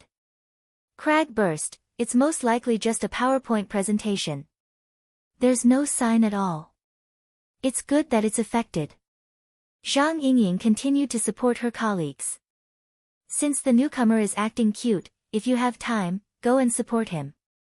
If you don't have time, go and support him. As expected, it was Peony. As expected, she was deliberately acting cute. The diving Luo Nan chuckled twice. Ever since he became acquainted with Peony, his partner, he had seen her sharp, astute, confident, and even decadent appearance. But no matter what, he only felt that she was a mature and mysterious senior sister. Her beautiful skin was filled with stories, but he really couldn't match up to her adorable appearance just a moment ago. Speaking of which, he still didn't know this senior sister Tang Yi well enough. As he sighed, Luo Nan subconsciously sent a sweating emoji to the group. In the next second, the group of a few dozen people was completely shaken. Oh my god. Zhang Yingying only had time to send out this one sentence before a series of emoticons flooded in. From the simplest, ors, to the most complicated emoticons, there were also emoticons that were full of worship. There was no doubt that these were all emotional responses to the great things Luo Nan had done these past 2 days. It was not easy for a friend to mock him and cut off his emotions. Luo Yuncheng, please accept a bow from your little brother. What? Should we change it to Song of Clouds and Water? I think the Civ plane is more direct. Isn't it Luo Yuanwei? Suddenly, a blabbermouth pierced the most delicate part of the present situation. The screen was flooded. There was an obvious pause, and then someone sent a sweating emoji. Very quickly, the emoji became a string. Bamboo Pole, also known as Moral Standards Steadily Increasing, said, "Hey, admin, delete the chat records later." Aren't you one? Then should I delete it now? Go. The group of people joked around and managed to smooth things over. Actually, Luo Nan really didn't care much about it. His new nickname and his new appearance of Mr. Mo were also fine. They were originally meant for people to talk about. That kind of nonsensical state was also something that could only be supported or broken by 1 or 2 scattered pieces of so-called evidence. He took this opportunity to greet Peony. Hello, senior sister. You're back in Xia City. Not a cute girl. Octopus couldn't tell if he was disappointed or curious. She's a very pretty big sister. Luo Nan casually acted cute. It could be considered a solid hammer. She's also the boss of my society. 3. It was only now that Xie Junping, who had just joined the group a few days ago, finally confirmed the identity of the newcomer. He had been going along with and learning the communication methods of his ability user seniors. Senior. Tang. Yes, young Master Xie. Peony had returned to her normal tone at this time. Perhaps it could be said that she was a bit too formal. Also, Professor Luo is too polite. You can just call me Peony. Sweat, you're too polite. It's not like we're at school. Plus, you've taken a leave of absence. Everyone isn't optimistic about the possibility of you resuming classes. You can't be thinking that calling me senior sister will be beneficial, right? The bad friends in the group confirmed Peony's true temperament. They immediately slapped the table and laughed wildly. Peony spoke before Luo Nan could respond. In this way, we're all people of society. Professor Luo, you're the thigh. We're all counting on you to guide us. Luo Nan was speechless for a time. Perhaps Peony was having her period today. Otherwise, how could her mood change so quickly? She put on a cute face to others, but she was full of sarcasm to them. Luo Nan was a bit embarrassed, but Peony's words received considerable support and resonance in the chat group. Dogs of wealth bark at each other. Of course, Boss Luo needs to bark a few more times right now. Can you make an appointment for a face-to-face tutorial class? Speaking of which, 2 days ago Gao Tianshi and the others played with a bug in the fortress. Boss Luo, you should take the time to overhaul it. It was hard to tell whether the words were jeering or grumbling, but Peony stood out from the crowd. She deliberately stirred up trouble. Speaking of which, Ying is righteous. She bluntly attacked Abner. Professor Luo, no, Boss Luo hasn't expressed anything yet. Yesterday's extraordinary round-table conference, especially the details of the conference, had only circulated within a small circle. Most of the members of the group didn't know about it. However, the name Abner reverberated like thunder to the ears of the members of the Ability User Society. So much so that a series of dumbstruck emojis were sent over the moment they heard the name. Zhang Yingying replied below, attacking a fellow that deserves to be attacked. It's none of my business. Luo Nan knew about this matter. Although the majority of the people in the virtual conference hall were extraordinaries, the number of spectators was enough to spread out the probability distribution of the altar spiderweb and daytime nightmare. What's more, there were so many people who intentionally disturbed them. He had followed pretty much the entire time, so he knew the situation inside like the back of his hand. But Luo Nan didn't know what to say for a time in this sort of communication environment. Words of thanks were certainly not enough. It would be too distant. But what should he say? Luo Nan felt a bit peculiar. His heart was a bit muddled. He was uncertain. He couldn't see clearly. He always felt a bit awkward. Luckily, Peony spoke up at this time. According to the rules, there has to be some benefits. Speaking of which, the first thing to do is to protect her. Otherwise, President Abner will crush her to death with a single finger. Of course. Luo Nan recovered with great difficulty. He subconsciously sent a message. If Abner dares to reach out, I'll break his bones. Wow. Domineering. The boss is mighty. Take a screenshot as a souvenir.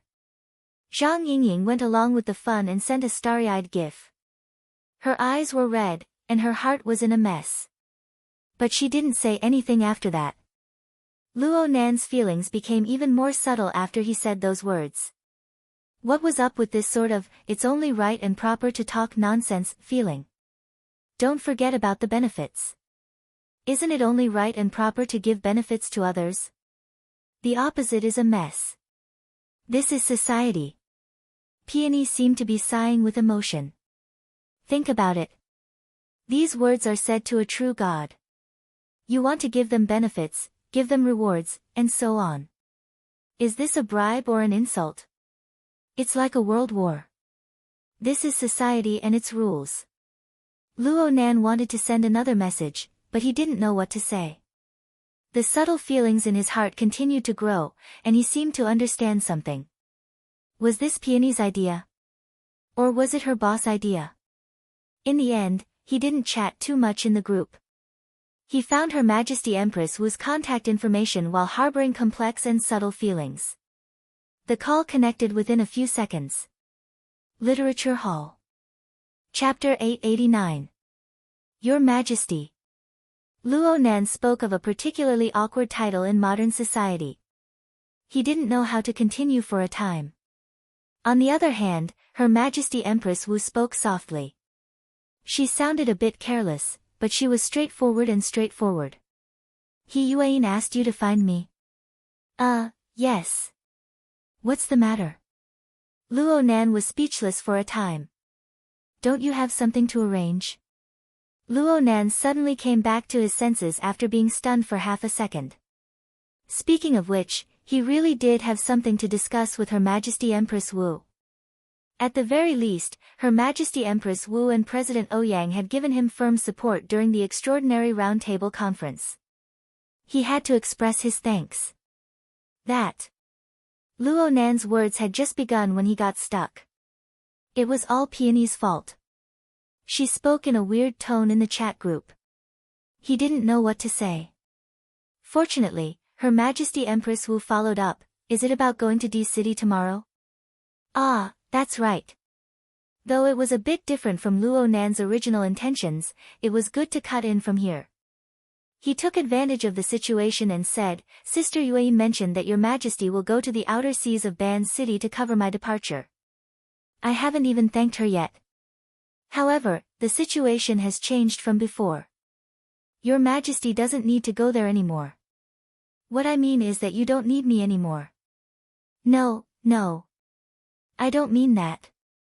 Traveling with Your Majesty is naturally excellent.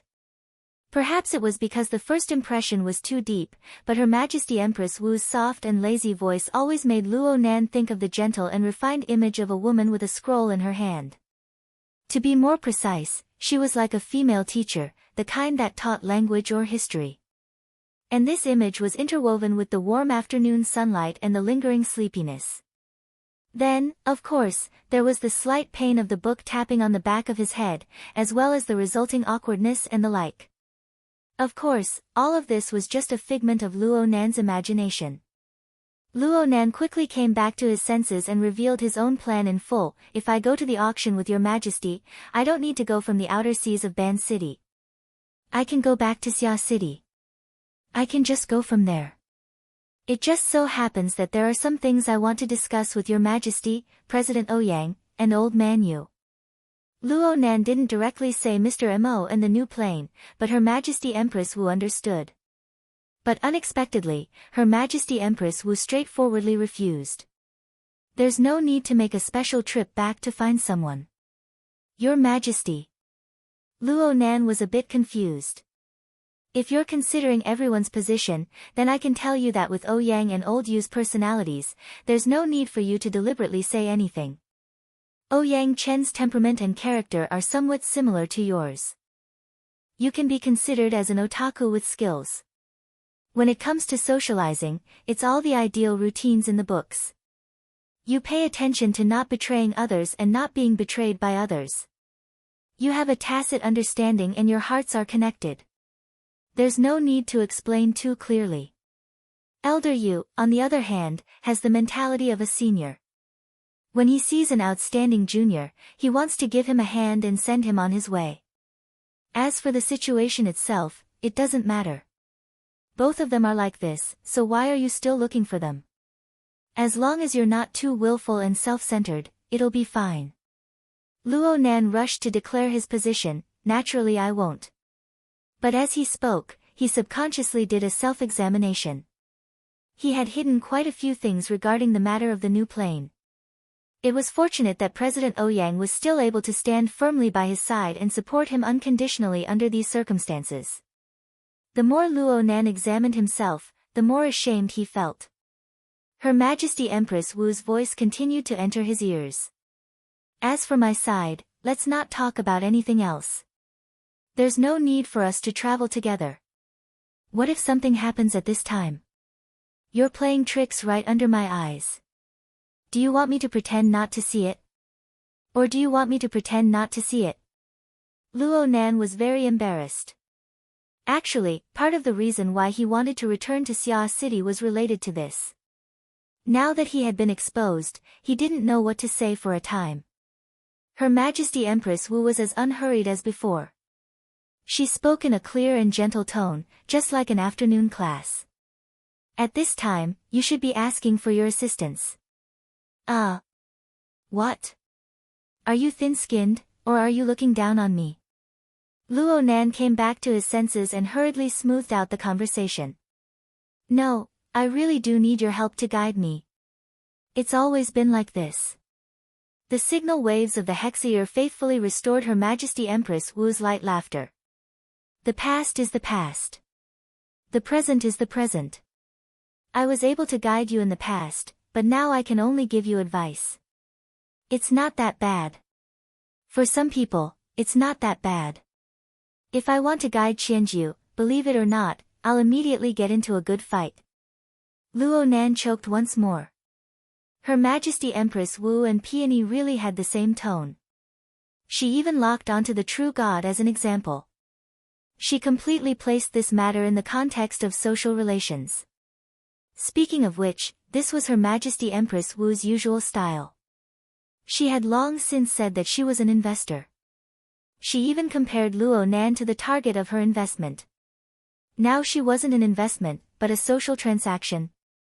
It sounded quite distant. Or perhaps it was an unconventional reminder. No matter what, Luo Nan was grateful. Her Majesty Empress Wu didn't deliberately put on airs. You proposed. You requested. Let's go according to your method. There's no need to return to Xia City. Let's avoid unnecessary trouble. Let's go to the outer seas of Ban City. It's also those coordinates. We'll meet there at 9 o'clock tomorrow morning. Okay. Luo Nan's response was straightforward and efficient. He made a firm resolution in his heart. He would take advantage of the time they were traveling together to explain the matter of the new plane as clearly as possible. Oh, of course, he still had to eliminate sensitive elements such as the Cloud World and Sunwell Prison. Today, he would seriously organize everything. Even if he didn't meet face-to-face with President Ouyang and the others, he would still have to provide some relevant information. The information he gave to Dean Wan was quite suitable. Of course, he also needed to find a more appropriate entry point. Luo Nan thought deeply, and his mind wandered a bit. He suddenly heard Her Majesty Empress Wu call out to him. Luo Nan. Huh. I'm very grateful. Luo Nan was just short of sending his ignorant face to Xia City. Think about Hundred Gathering in Qianju. Think about the many people of the past 2 days. I really am grateful just now. But be careful of schizophrenia. Luo Nan opened his mouth, but in the end, he didn't make a sound. He also felt that while they were both extraordinaries, facing the martial empress and facing the pope and a true god were two completely different situations. This could barely be called the difference between friend and foe, the difference between inside and outside. Her Majesty Empress Wu continued to speak softly. The next few days should be relatively calm. There will be a few tacit understandings due to the involvement of many parties. Even if Hundred Gathering and Qianju are unscrupulous characters, they won't go so far as to disturb us excessively. But no matter how calm it is, the day of the auction will reveal the dagger. You must be prepared. Luo Nan actually calmed down when it came to this topic. He responded softly, I understand. Many thanks, Your Majesty. Chapter 890. Sure enough, the following matters on the surface were as Her Majesty Empress Wu had described. She was at a level where she wouldn't be affected if she didn't deliberately observe it. However, it was unknown how many bubbles were changing and dying in the depths of this seemingly slow state. It looked like the same body of water, but with the passage of time, it was likely to be different. Under such circumstances, it was Tuesday before they knew it. Today was May 14th. It was also the day Peony had released an advertisement. 2 experts in ecology would hold an academic lecture in Acumen College's great auditorium. Luo Nan certainly wouldn't be able to support them, but he had already obtained the relevant courseware and materials from Peony last night. He hurriedly studied it twice, feeling quite emotional. However, his main focus was still placed within the hazy and shattered misty labyrinth, as well as the virtual brain system that had continuously operated for over 30 hours in the inner universe. Within the misty labyrinth, Rui Wen's search and the observation of the lens had already made some progress. As for the inner universe, this simulator relied on the external neuron structure and Luo Nan's formidable computing power to simulate it. Using the brain in a jar mode, it imported a huge amount of external data and executed an extremely complex automatic editing process.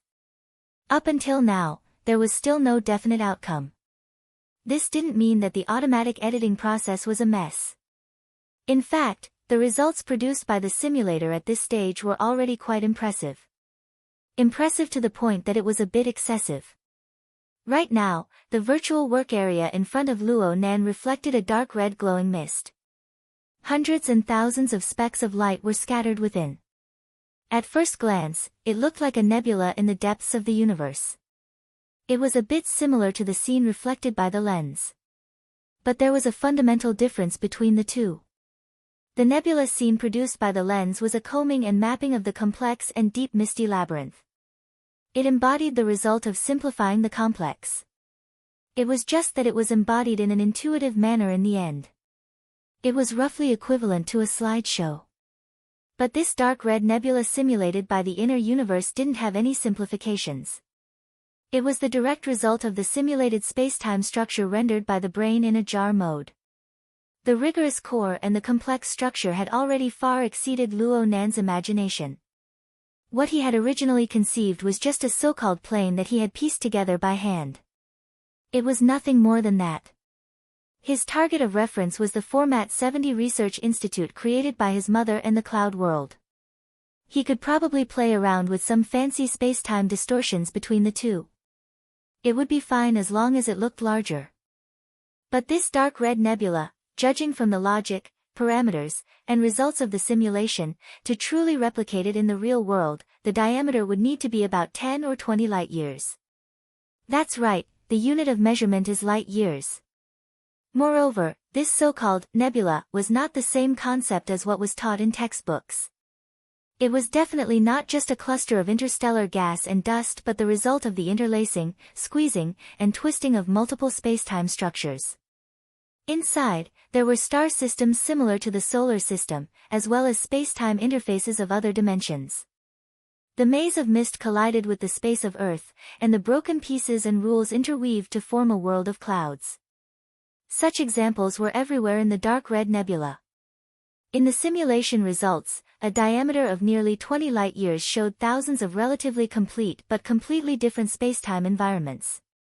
They were not only distributed by the simple structure of planets and space distance but also interfered and segmented through the complicated multiple spacetime structures, creating all kinds of astounding independent spaces. Some were stable, some were agitated, and some were chaotic areas that were changing rapidly. There were quite a few of them that even exceeded Luo Nan's perception and impression of spacetime environments. He was dazzled looking at them, but they did not exceed the basic theory of spacetime configuration. The more he observed and pondered in depth, the more he gained new insights and comprehensions towards the usage of spacetime structures and the laws of change. Such a simulation probably already used the imported data to analyze and utilize it to the pinnacle. Then again, what kind of data and simulator framework could be used to create such a scalp-numbing complex spacetime structure? This was not a simple image. Whether it was macroscopic or partial, there was some basic logic of spacetime configuration behind it. Even though the resolution of the spacetime configuration of the details was far from clear due to its vastness, the basic design could already be said to have no origin, no foundation. Luo Nan was extremely doubtful. Would such a simulation have enough computing power to string together all the supercomputers on Earth? No matter how mystical the external neuron was, no matter how abundant the computing power gathered by the Alter spiderweb, it was impossible to have this kind of effect. It was to the point where he suddenly had a strange thought. Perhaps this was just a copy and decomposition of a certain real environment. Perhaps such a complex and chaotic spacetime region truly existed in the depths of the boundless universe.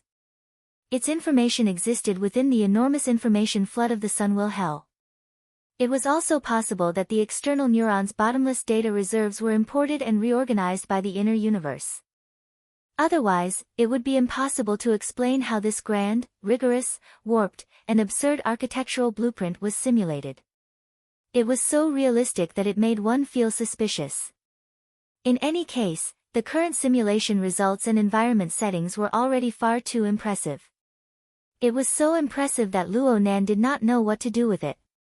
Clearly, it was impossible to forcefully stuff such a complex and grand environment into a space-time fragment. If he forcefully did it, he would probably be unable to create a basic outline even when the heat of the universe died. He would have to make a choice from within. How should he choose? Should he extract a fragment from the corner and use it? As mentioned before, there were thousands upon thousands of complex space-time structures here. Every piece had its origin, and each piece had its own specific reason for being formed. Even if it looked passable on the surface, it would immediately be full of flaws if one were to delve deeper into it. Well, even Luo Nan himself knew that he had sunk into a rut of pure technical thinking. It was rather hypocritical. Moreover, the most fundamental basis was the large-scale fragment that was suitable for operation. No matter how well the blueprint was drawn, it was meaningless if it could not be executed. But was there really no perfect plan? Luo Nan stared at the dark red nebula in a daze. Yinlu, dressed in a white-collared outfit, walked in cautiously and knelt by Luo Nan's side. Yinlu did not dare to make a sound and disturb Luo Nan. Instead, Luo Nan was reminded. He looked at the system time and saw that it was already 8:15. The appointed time with Her Majesty Empress Wu was about to arrive. According to the plan, he did not really have to go to D City with Her Majesty Empress Wu, but he had to have a long talk with her during this time. He had to express his attitude and strive for her support. He could not be late no matter what. He could only temporarily separate himself from the confusion brought by the dark red nebula. He looked at Yinlu. What's the matter? Master Shou has already sent over 3 sets of exoskeleton frames. They are all version 2. Oh, bring them over. I still want to try them out. The so-called version 2 was the improved version that Luo Nan had proposed to the veteran before his conflict with the Amaterasu order combined with Din Wan's suggestion. As for the version 3 that was adjusted according to the injuries of his entire body yesterday, it involved many technical issues. It was still being mulled over by Din Wan, but it was certainly too late this time.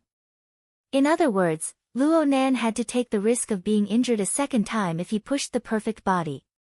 In fact, his current injuries had yet to heal. Even though he had gone to Claw Island to recharge his batteries yesterday afternoon and repaired his body with the support of the night-level basic internal colonization biochemical reactor, he would not recover that quickly. Right now, he was truly in a half-crippled state. He needed the assistance of a wheelchair. Equipping version 2 of the Ox Demon exoskeleton did not do his body any good. Yinlu had a rough idea of Luo Nan's current situation. But after a series of inconceivable changes, she was already used to acting according to Luo Nan's will. She had absolute confidence in him.